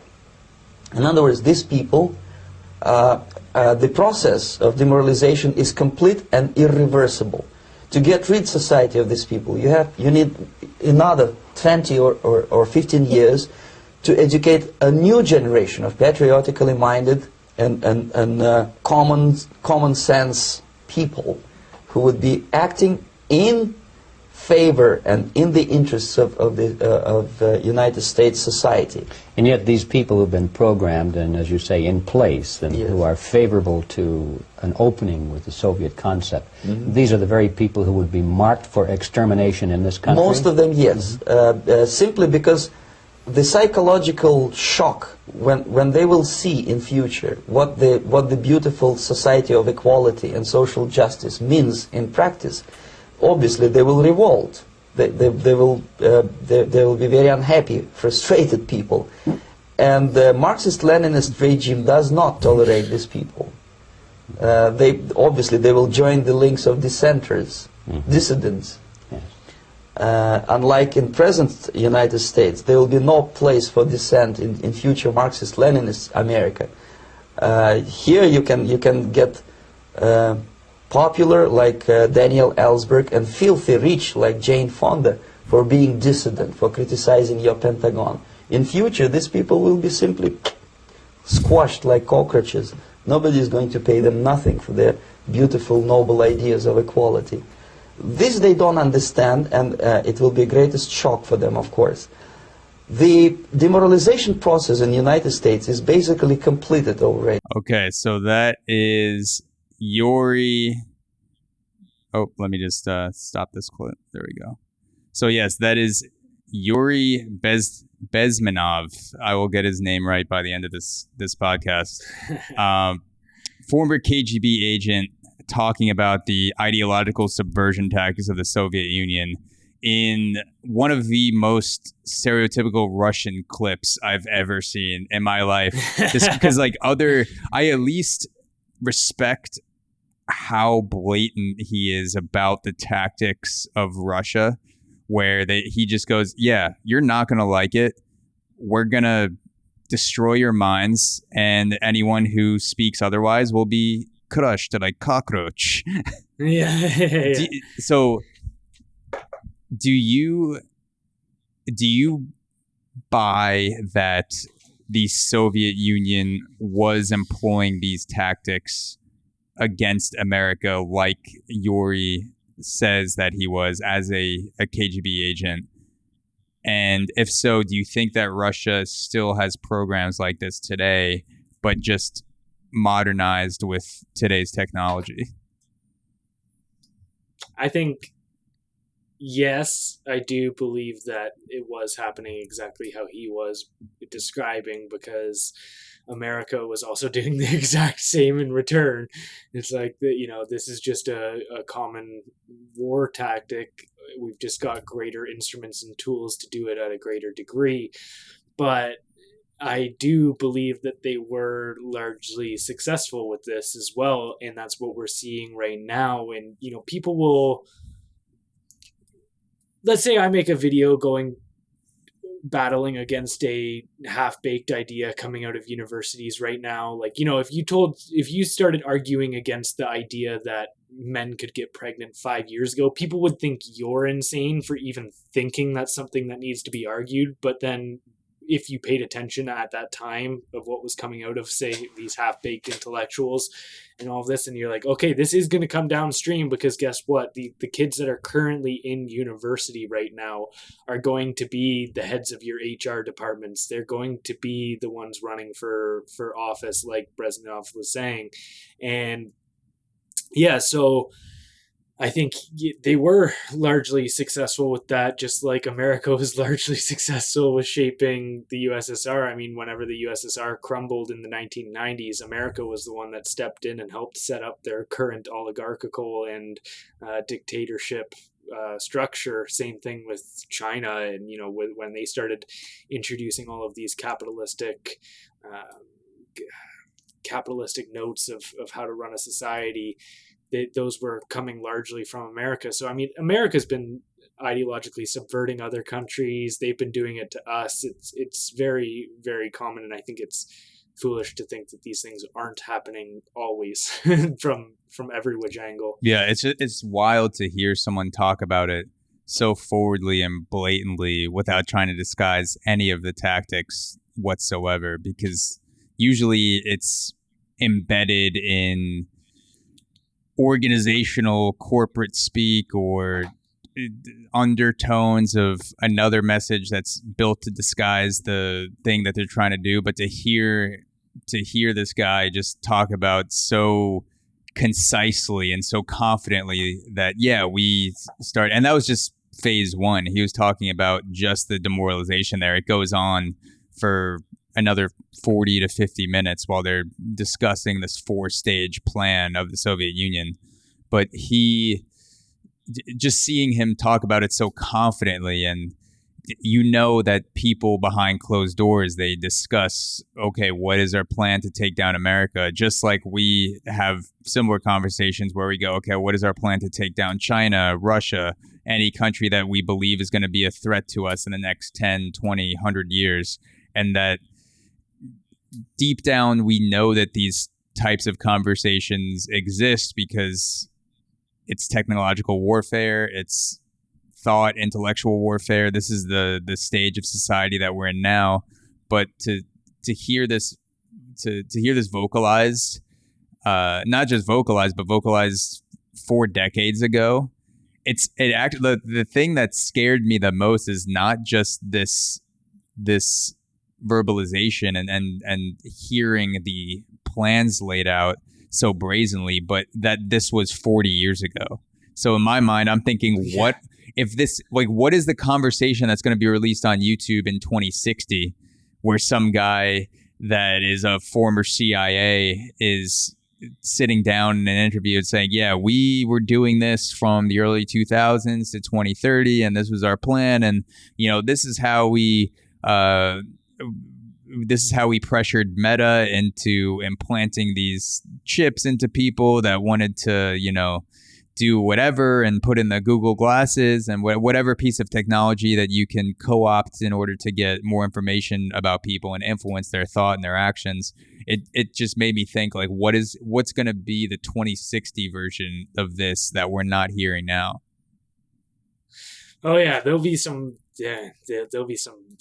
wild shit, that's for sure, that comes out of what's been going on recently. I mean, even now you see it with the Patriot Act down in America, the level of surveillance and all of this, and just how deep they can really go into controlling your reality, essentially. And it always makes me think of that, to go back to George Orwell, a quote from Orwell in 1984, where he says, "True power is tearing human minds to pieces and putting them back together in your own choosing." And I think that's what's at play here. And it's a fight for the human mind that's going on. And I think they're starting to get some pushback on there. I think people are starting to realize that, okay, what I see online being told to me, like, for instance, that I'm in imminent danger of catching a virus that's going to put me out, take me out of life, and now you catch it and you're like, oh, that wasn't all that bad after all. I think the average person, even if they don't understand the depths of the psychological warfare going on at the moment, they at least understand that there's this kind of break in reality now where it's like, okay, maybe what I'm being told here isn't exactly as things play out. And I think we're starting to wake up, I mean, hopefully, to the fact that a lot of these institutions have been captured exactly in the manner that Yuri is describing there, even if people can't articulate the fact that they have been or what has taken hold of these institutions. But even now I see more and more people being like, oh yeah, I don't think I like what my kid's learning in school or anything like that, where 10 years ago, 15 years ago, that wouldn't have been a question at the dinner table of just you and your neighbors. So I mean, hopefully we're waking up to that fact. We'll see. Yeah. It makes me think about what is our covert intellectual arsenal, or our intellectual weapon arsenal, kind of like the way that we build up nuclear weapons. And there are things that would probably blow our minds if we saw the full power of them demonstrated and actually were present at these nuclear weapons tests nowadays? Like what is the intellectual warfare version of that? And are all these countries plus more that have nuclear weapons, are they treating it in the same manner as, you know, our plan is basically, if you try to blow us up, we'll blow the shit out of the entire planet? Or is that the plan also mind-wise and brain-wise? If you're gonna try to fuck with the brains of Americans, are we just gonna go fuck all the Russians? Doesn't matter if they're participant in it or not. We're gonna just like fuck everybody, and we're just gonna launch these sort of like mind control or mind coercion nukes in some technological form. Like, is that something that could destroy humanity before we even get to the nuclear holocaust phase?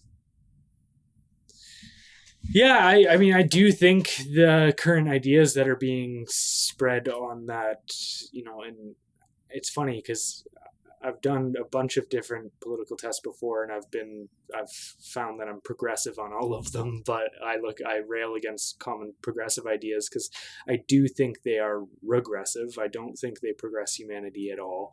And I think they are the biggest threat to us at the current moment. I mean, even look at what's happening right now with the progressive ideas of the climate. You know, we're so scared of this thing that's deep off in the distance. 100 years from now, humans are going to be made extinct by this trend, and so therefore we must cut our legs out from underneath us. And so it's these things that are wrapped up in morality that we must do to save ourselves 100 years from now, but it's to sacrifice ourselves in the current. Like, okay, you know, no more meat consumption.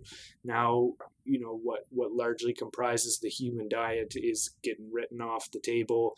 Agriculture is going to become heavily regulated. I mean, Canada's already making pushes to limit the amount of fertilizer we use because for greenhouse gas emissions, all of this.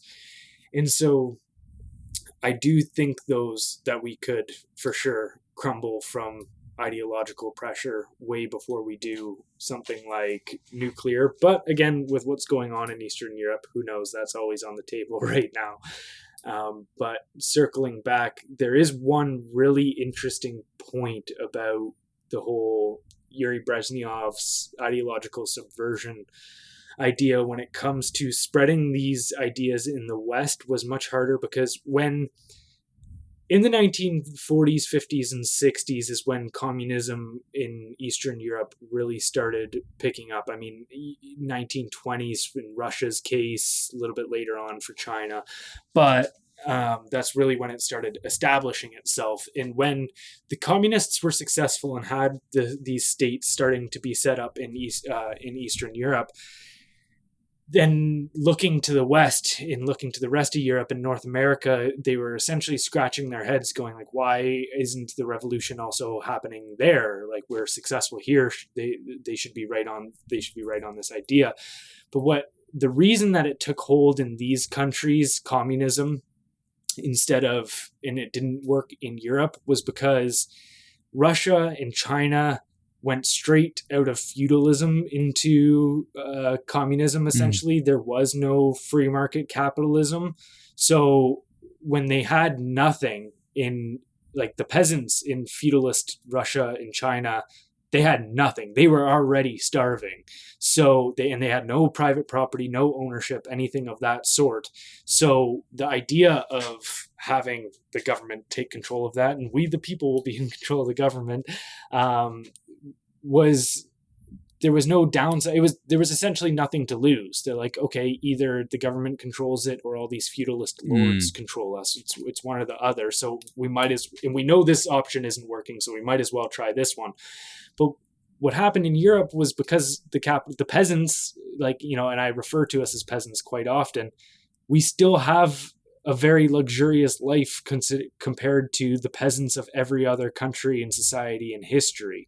You know, we're dying from overconsumption rather than underconsumption, all of these things. So when this idea of revolution of completely overthrowing the way that society it works and operates, it couldn't take hold in the West because the peasants weren't in a revolutionary mindset. They were actually pretty content with what they had. They didn't feel oppressed. They were like, what are you talking about? I have my family and kids and I have a pantry full of food. Like, oh, I'm not oppressed. I don't need to liberate myself into a socialist paradise. And so in the 1960s, these intellectuals in the universities very largely started taking place in France with the postmodernists like Jacques Derrida, Michael Foucault, that whole group of postmodernists. They essentially wanted to rebrand communism because they all were self-declared Marxists, but they understood that Marxism in the West essentially had a marketing issue. Their audience wasn't receptive to their marketing pitch for communism, so they had to change it, and that's where they came up with postmodernism, which is, okay, we're not oppressed. The bourgeoisie isn't oppressing us. It's social constructs that are oppressing us. It's the color of our skin that determines our, and I've made this joke before, but if you take a modern activist's book and sub out fat, black, Muslim, trans woman for the proletariat, it reads the exact same. And so they essentially rebranded it and played Western morality against itself. And that's this whole subversion tactic, which is, okay, you're going to do this because it's the good thing to do. It's the right thing to do. And we are a very moralistic society, and we're not hinged by tradition as much as some countries, so we are in this kind of, okay, how can we progress morally and become better humans? And they've taken that proclivity that the Western mind has to improve itself ethically and turned it up on its head and subverted it with Marxism, which is brilliant. It's brilliant if you actually think about it from like a tactical standpoint.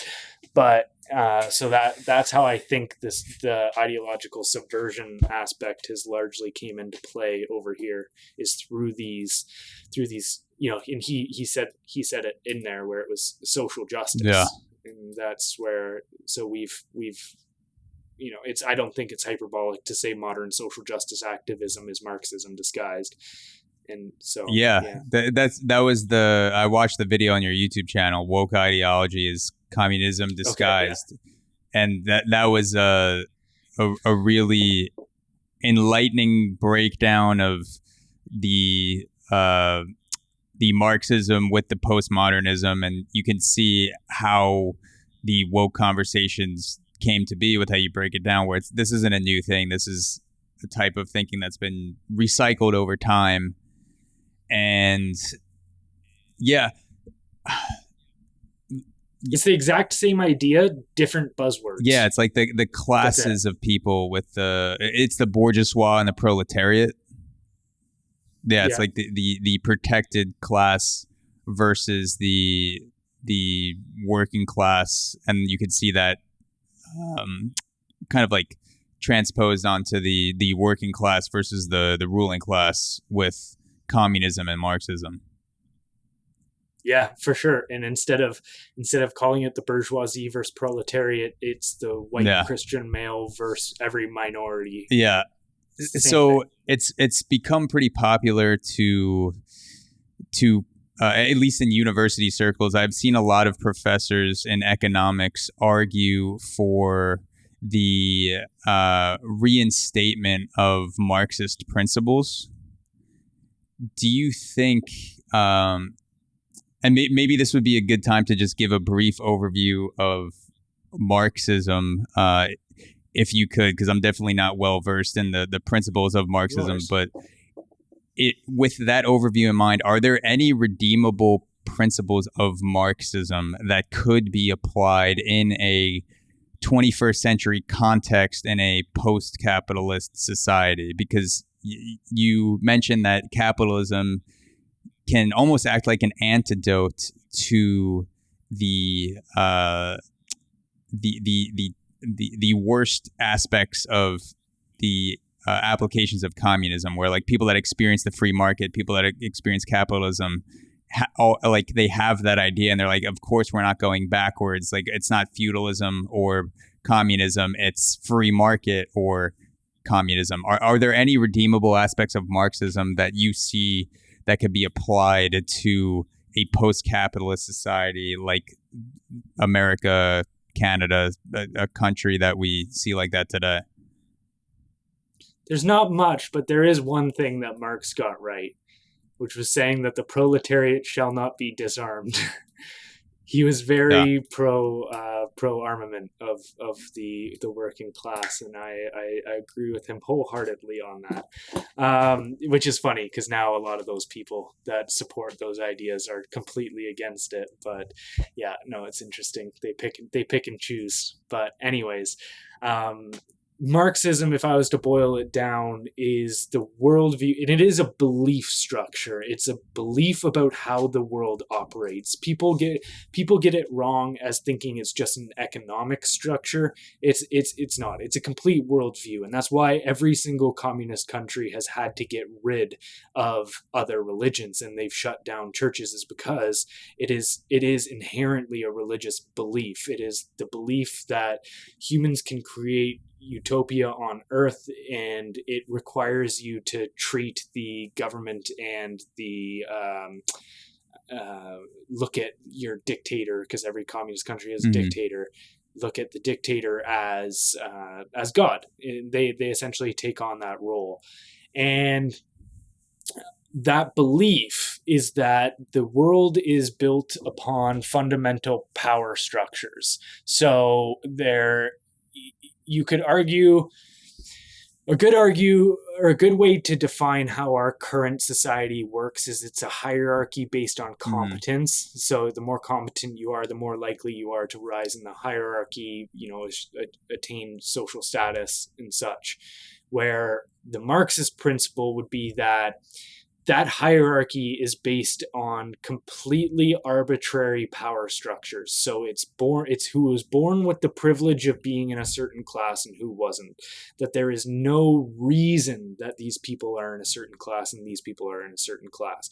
And to some extent that is true. Like you cannot control the circumstance or the family or the class that you were born into, but Marxism would have you believe, and this is very much the same with modern social justice, which is no matter what you do in the face of that adversity that you're born into, you are stuck in that class. That these classes are entrenched there, which again is fundamentally wrong, because if you actually look at income structures in the West, people rise and fall throughout the top income. Like we label the 1% and think that it is this solid group of individuals, but every year who is in the 1% changes. Sure, you have a small few people that remain in there, the Elon Musks, the Bill Gates, the Jeffrey Bezoses, all of that. But at a large enough extent that is actually largely changing over who is in that group. And you could think of it this way.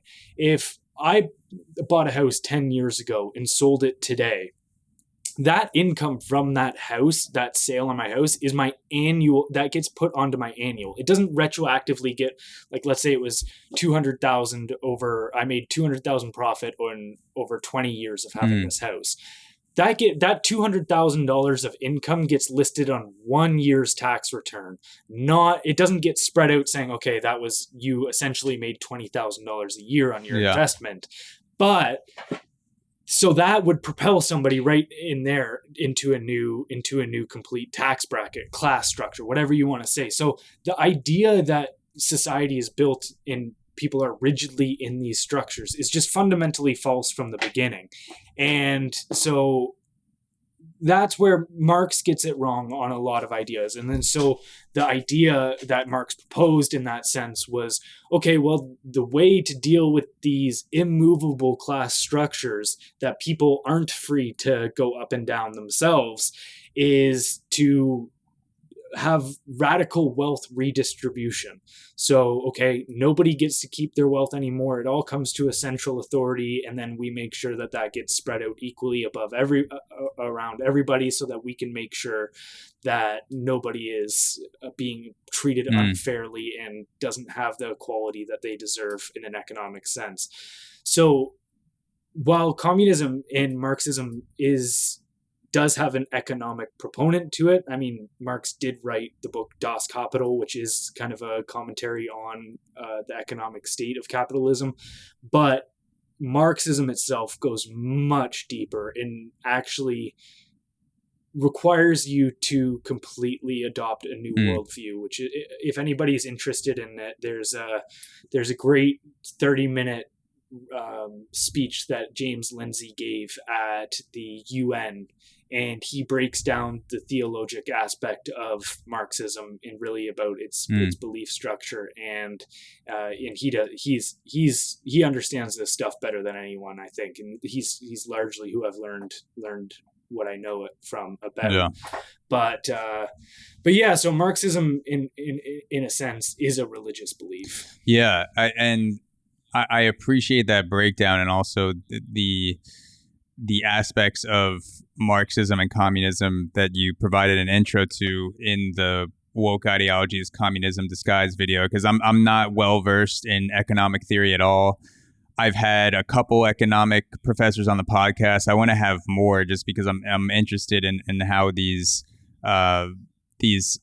cycles occur and how these theories are applied to real world economics and real world markets. I will say that I've had a couple of people on the podcast who have argued that the suffering in communist and Marxist societies by nature are just as bad, or maybe even slightly preferable to the suffering in a capitalist society.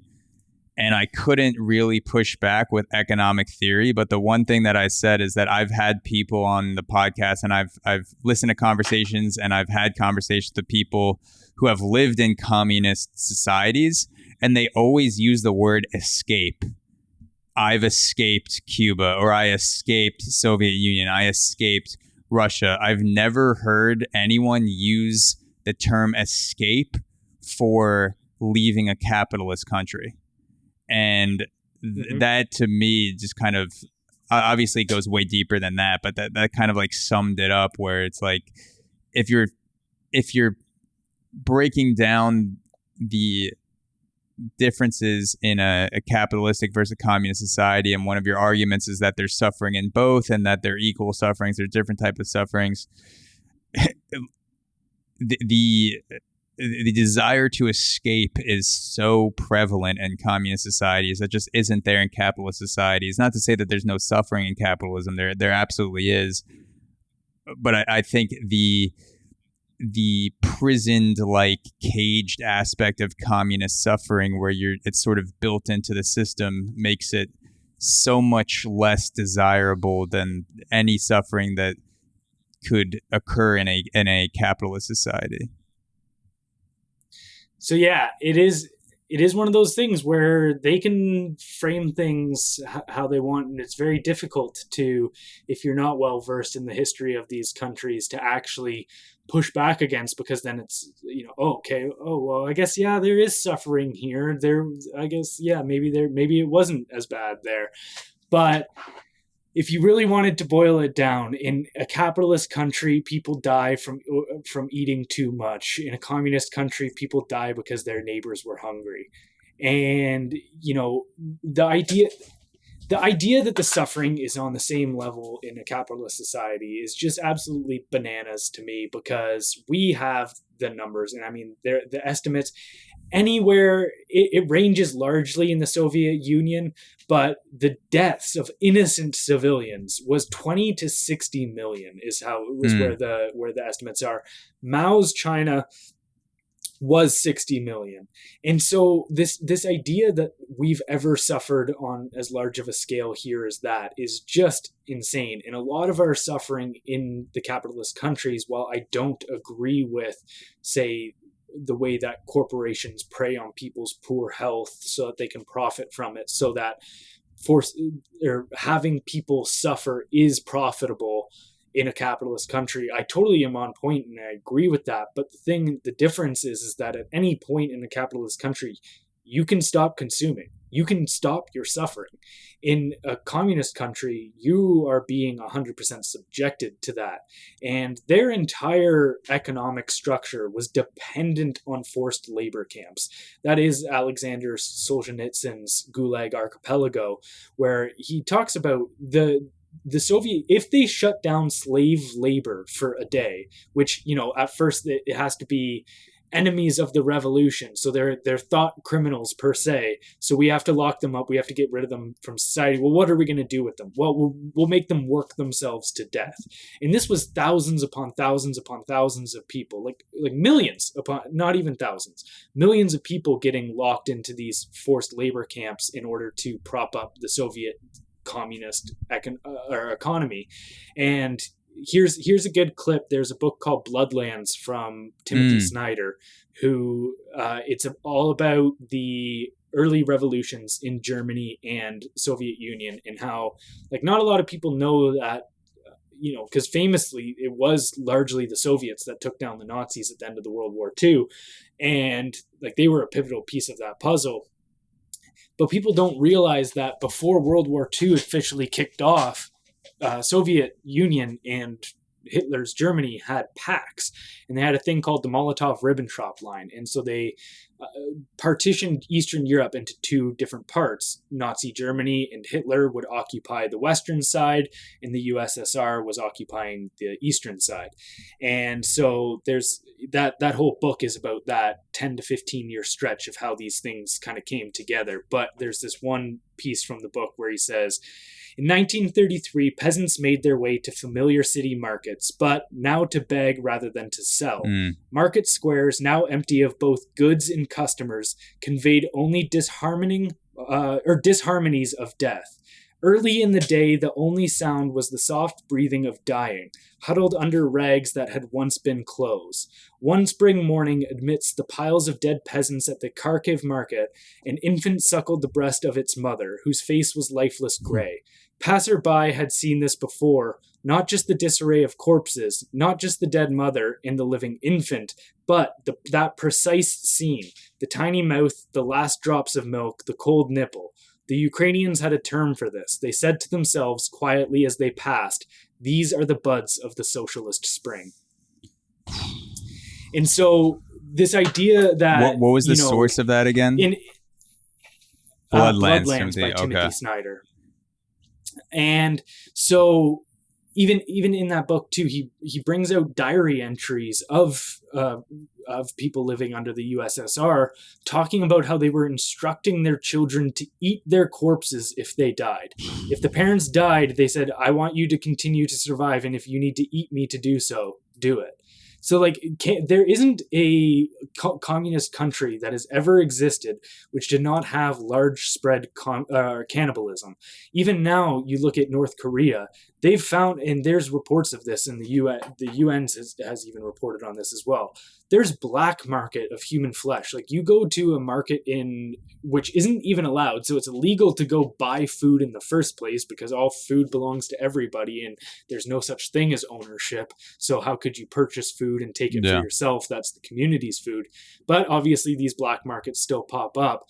And a lot of the people in North Korea don't even know that they're eating other North Koreans, that they think it's dog meat or just shit meat, but that's what's being sold, and that's the state of things there. So it's the idea that level of suffering has existed in capitalism is just not true in any sense. Yeah, and for anyone who thinks that the level of suffering in capitalism is even in the same ballpark as the level of suffering in communism, I also recommend checking out it's called Execution by Hunger by Miranda Lowe, about the Holodomor Ukrainian Holocaust. The subtitle is The Hidden Holocaust because it doesn't get talked about as much as the German Holocaust, but the imagery in that book is the stuff of the devil's nightmares. It is the craziest fucking shit, like cannibalism, dead babies. Like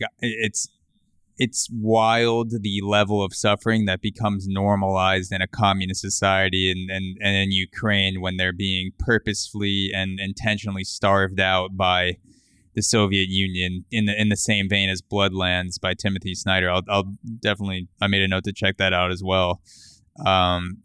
It is disturbing and captivating, just like the like I was not aware that a person could suffer that much before I read Execution by Hunger.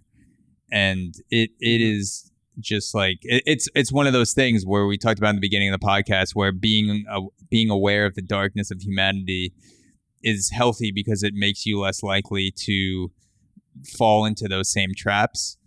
And I feel like reading about things like this is great, even if you're living in a society that's nowhere near that point, because things change, history repeats itself. It's impossible to read that and not have a profound sense of gratitude. 100%. Like if you ever think your life is hard, read a history book of a totalitarian nation or a nation at war, or like any of those scenarios where we think of these existential threats that are what we call existential threats, and we get in such a panic about them. And if you know history properly enough, you know that nature is hardly outside of maybe an asteroid or super volcano kind of thing, but outside of that, nature is not nearly as scary as to what humans can do to themselves. And so you have to come out of reading a book like that with just a different outlook on life. Like, dude, some of those books, even like Ordinary Men, Bloodlands, The War That Ended Peace, all of these, where when you're just hearing statistics, there's a good quote where it's the death of a million. It's actually a Stalin quote. Fuck yeah. The death of a million is a statistic, but the death of one is a tragedy.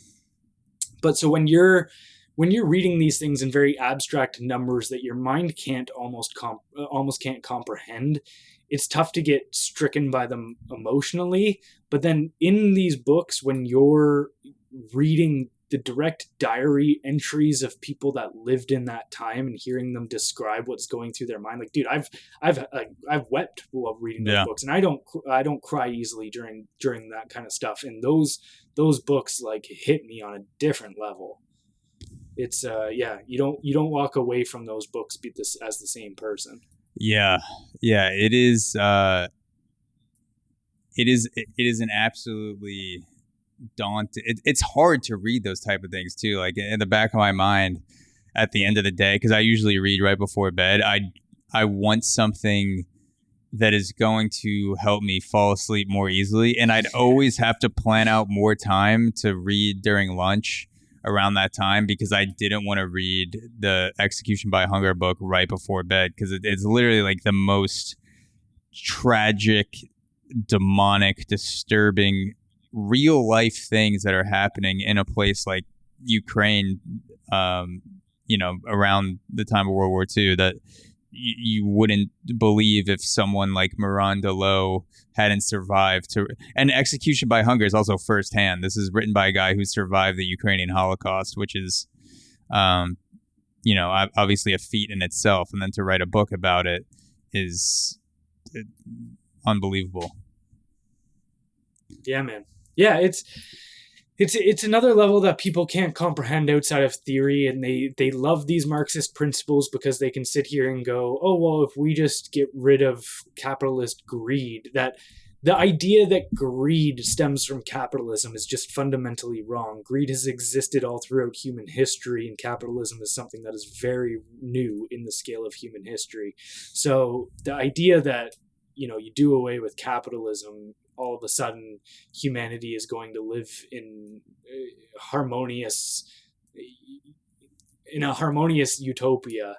It's very easy to believe, and that's, dude, it's no different. That is a inherent, again, a religious belief that you can build the afterlife. And I think that's actually one thing that religion did really well, is they put the concept of utopia as something that's out of reach in this life. Like, don't even fucking try to bring like a perfect society about. It's like, you'll get it in the next life. And I think that was one of the best things, because when humans don't have that concept that utopia isn't something that's on Earth, but rather something that is on another plane, on another realm, that we will try to inherently create it. And when we do try to create it, that what we get in return is a horror show. Yeah, that could be another 3-hour conversation, is what happens when religion is taken away from humanity and we try to fill that hole with a utopia on Earth. Yeah, dude.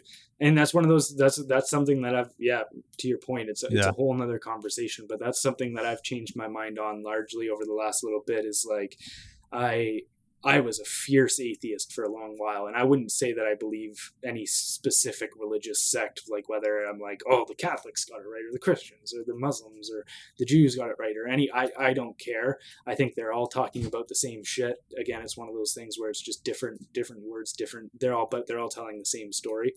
But I think, the idea that humanity is better off with religion is something that without religion is something that I've completely changed my tune on. What is your current theory on how this world and the universe comes together, in terms of there being a higher power, not being higher power, being planted here by aliens, panspermia? What do you, at this moment, because I also used to identify as just a strict atheist, read Richard Dawkins and said, this is it. I'm a de facto atheist, and this is what I'll be for the rest of my life. And then I started. Mine was Hitchens. Mine was my atheist railroad was Hitchens. So today, what would you say is your theory, or the way that you think about how these things come together, whether or not it's right? It could be fucking wild shit. It doesn't matter. It's subject to change. But what do you think about how this world and this universe operates today? Well, I think the idea that our minds are even capable of understanding how the universe came to be or how it operates, I don't believe we're capable of actually understanding that on any serious level. And so I think it's one of those things where that's where the faith aspect comes in, is going, okay, there is something that is larger than us out here. We aren't the be all end all. As soon as you think you understand the universe and how it operates, and by understanding how it operates, you can manipulate it, that's no different than thinking you're a god yourself. And I just don't think humans are as smart as we would like to believe. And so I think that notion of believing we're gods, believing we're all-knowing, believing we're even capable of being all-knowing, is something that will plague us from the minute that idea starts to take hold. So I think of God as something that is the source of all life, essentially, whatever that is. I don't know what that comes as. Like, is that a being with a created universe? Is it aliens? Is it a simulation programmer? Who knows? I don't fucking know. But I do know that, or I guess you can't know for sure, but I don't think it was that the universe is an accident per se. Like, even understanding the laws and the nature of the universe, you're like, okay, shit obviously does operate. It's not just complete chaos. There is an order to the chaos. So what is the source of the order? And I think that's whatever we end up labeling God. But I think getting into the nitty-gritty of it is kind of besides the point of the lessons that can be learned from it. And then on religion, on a large sense, I'm not wholly on board and like sunk my teeth into his ideas sunk my feet into the ground on his ideas and been like, this is exactly how it is. But I think it's a much more intriguing explanation of human history of somebody like Graham Hancock, who talks about, ancient civilizations. This is not the most advanced humans have ever been, that there have been advanced societies before. And his theory was that during a asteroid range, which is, we know this scientifically, that there was the Younger Dryas period between 12,800 and 11,600 years ago, where an asteroid hit Earth. It caused massive floods instantaneously. And, what's something that you hear spoken about in every single religion, which is the origin of floods, all of this, it starts to make a lot of sense. And I think if religion is the story of humanity from maybe a lost civilization, and they knew that, we are storytelling beings. Even my content is effective because I try to tell a story I think of my beginning, middle, and end. That's how our minds operate. It's why we love movies, books, novels. We used to sit around the campfire, tell each other stories. That's how we kind of relayed reality to one another. We don't speak in mathematical equations to explain what's going on in our lives, all of that kind of stuff. So we're not technical beings, we're emotional beings. And so that's why we operate on stories, I believe. And so, okay, let's play the situation where our civilization gets hit by an asteroid tomorrow, and the generations to come after that are trying to rebuild humanity. And what's your options? Are you going to be able to, bring out the source code from the internet and all of this kind of stuff and say, hey, bring this on? It's like, no, that's going to get lost. But if you tell stories that, your children can easily remember and tell their children, and these stories get passed on for generations and generations, then it's like, okay, so even if the stories in religion aren't true in a fundamental sense, I believe the wisdom that is imbued by them is the point of religion. And yeah, you could say, a lot of people would say, well, we can grab that wisdom from other places. We didn't need to get it from religion. And it's like, well, sure, but it came from religion is our current understanding. Like there's no denying that.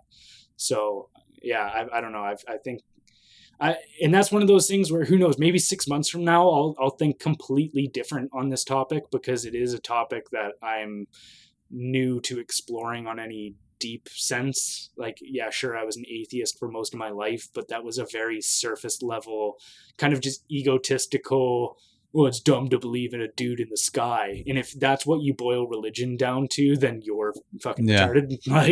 Like that's, you're only proving your own ignorance at that point. You're not proving the ignorance of the religious folk by just trying to pretend like all of religion boils down to just a dude in the sky. Yeah. So no, the Graham Hancock conversation is fascinating, where you think about the possibility of a lost civilization, and was there a civilization that existed that is just as advanced or maybe even more advanced than we are right now, but 10,000 years ago, and then they got completely wiped out and we started from zero, and we just have, no idea what could have been because everything was essentially wiped out.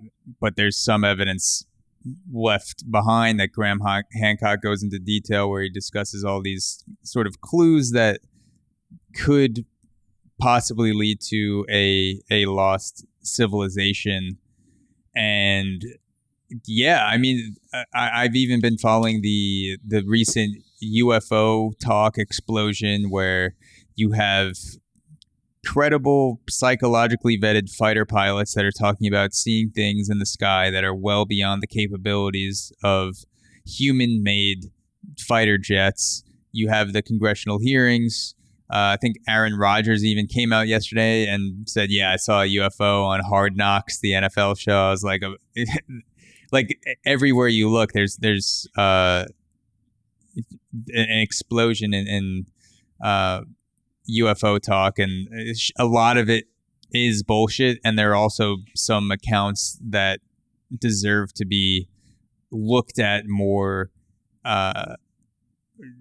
deserve to be combed over more thoroughly, and that there are things there. And going off of Graham Hancock's explanation of the lost civilization, I don't know if I believe in any concise theory of how the universe was created or how humanity came to be where we are today, but I am open to a lot of the things that seem to get immediately shot down because of the ridiculousness of the conversation.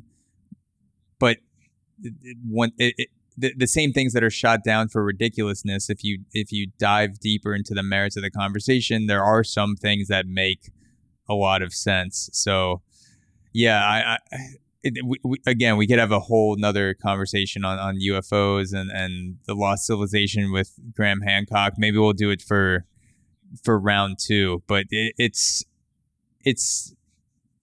exciting and it's daunting and it's beautiful. It's dark. It's what keeps us moving forward also is the unknown of where humanity is from and where we came from, where are we going, how can we know more about ourselves right now? And I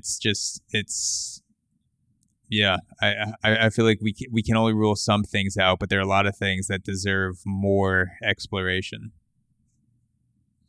Yeah.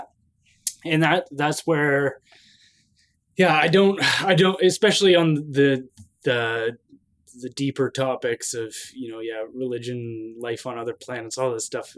I think if you have any other view than I don't know, then you're just trying to comfort yourself in one way or another. And it's like, I can hear different explanations and be like, oh, I could see how that could logically play out, like how that could be a reason. Like maybe there is no conscious being that's ever, spawned life as we know it. And it is just a complete mistake that the universe came about the way that it did. And it is just all chaos, or, maybe it is completely created. Maybe there is a creator. And I think if you try to say one way or another which way that goes, I think it's almost a sign of intellectual hubris in a way. Like you're trying to make yourself sound smarter than you are, because I don't think we're even smart enough to actually conceptualize any of those things. So to me, on an individual level, then it's just like, then you just have to look at it as, okay, there's a bunch of different options that could be at play here. And, maybe I'll never get the answer to which one it is, but I'm not going to allow myself to lock into one thing and say that this is true when, we have no idea. I posted a meme even the other day kind of saying how it's funny to think about how scientists, you'll hear a scientist really actually play with the idea that we live in a simulation, and there's scientists that'll draw it out and, be like, oh yeah, this is a real possibility. And you go, please tell me the difference between simulation theory and religion. Yeah. It's the exact same thing. You're just using different buzzwords, but it's the same belief. So I think we stumble back to that belief in a lot of different ways, I think. If you are deeply wrong about something, what is the issue that you suspect you're most wrong about? Ooh, that's a good one. Because I've had a lot. Yeah. I think for me, this is one that this is a very dark turn to take, I guess. We'll start dark, we'll end dark. Fuck it. Yeah.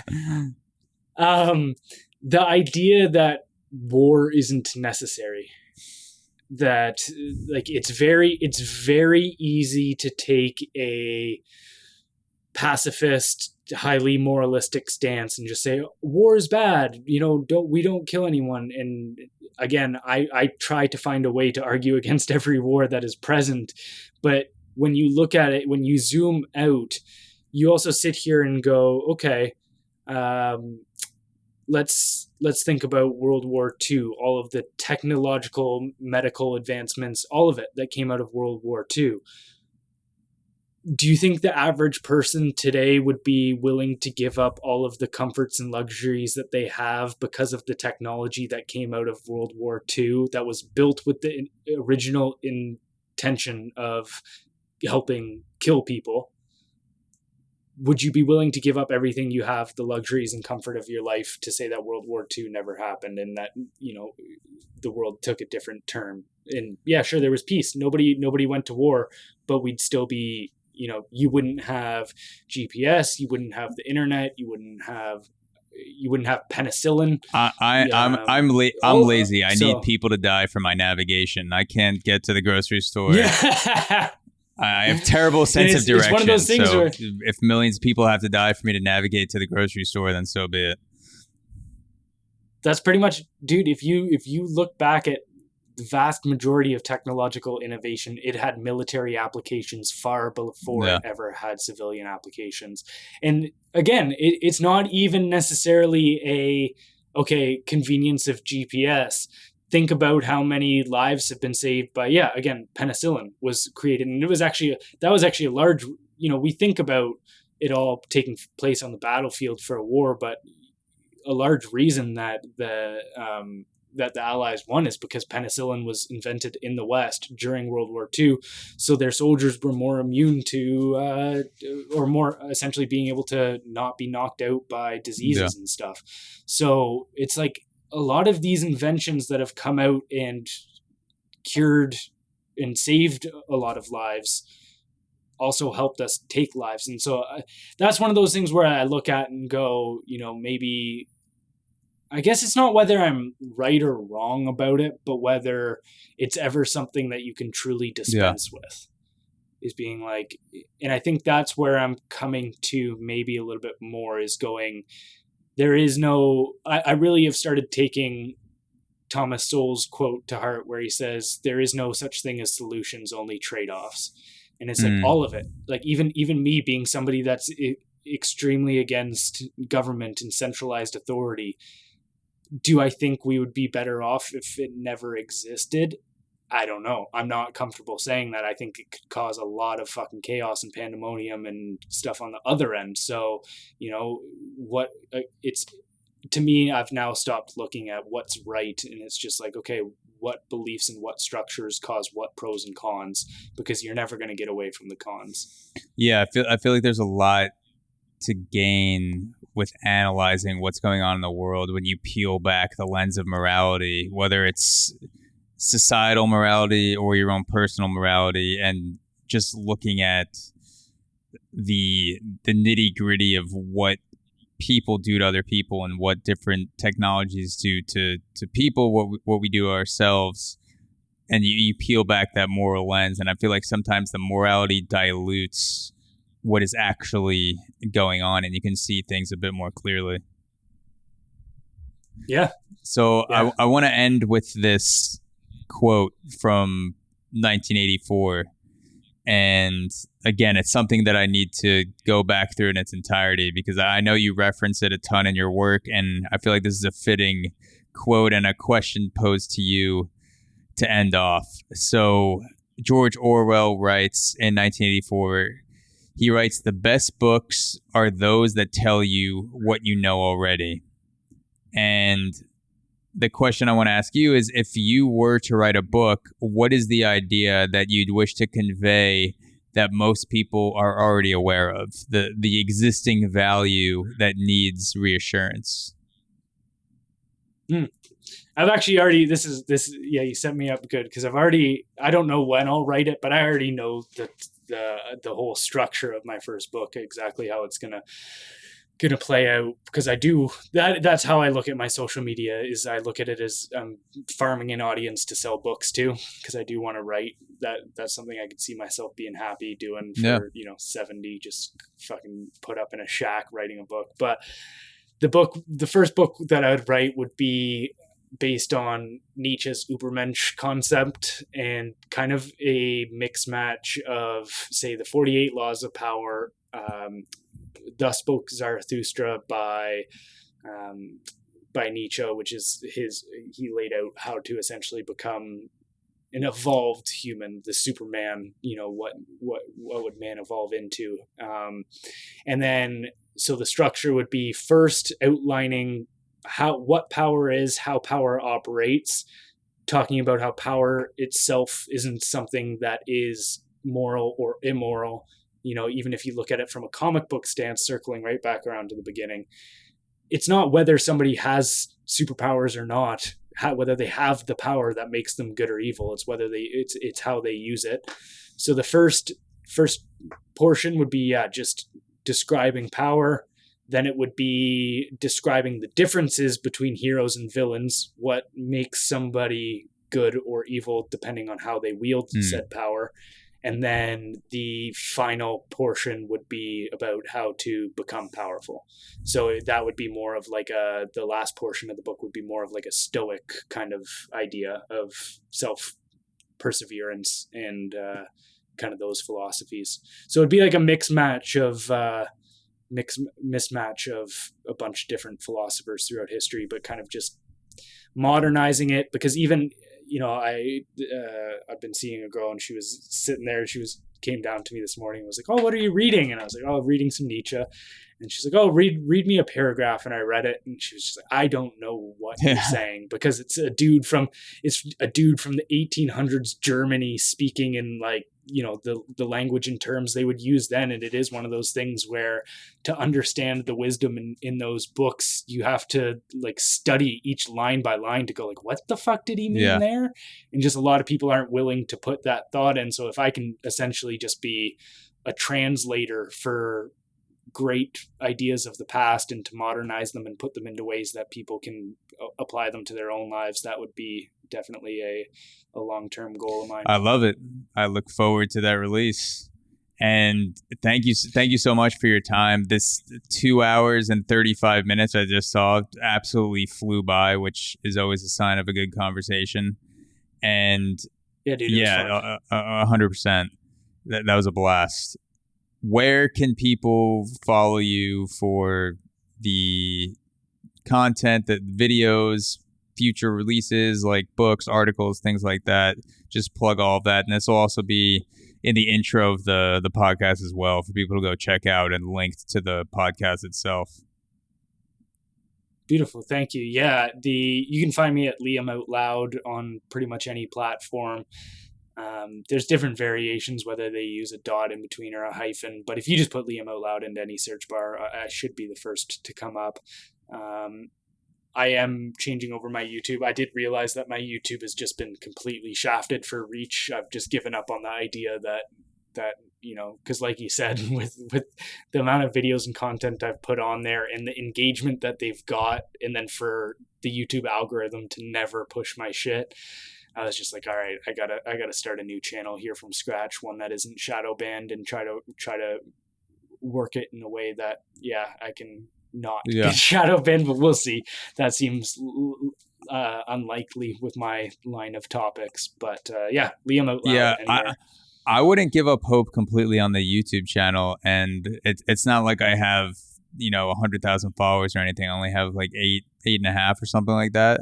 But I've had instances where I suspected that my channel was under some sort of shadow ban or just being throttled somehow, and then out of nowhere I had a reel get 1 million views, and I'd wake up with 2,000 subscribers overnight, and then that kind of jump started the next plateau. You go up and then like you come down higher than you were before. So I'm sure, obviously we know that YouTube throttles certain accounts, and they have an interest in stopping certain topics of conversation from entering the viral sphere. But I wouldn't give up hope on the channel, because I found it, and I wasn't looking for popular YouTube channels. It got recommended to me somehow, or I saw it on Instagram, YouTube. So dope. I came across it, and it's a really cool, not only the content, but like I said, the aesthetic and how it all comes together with the thumbnails and everything like that.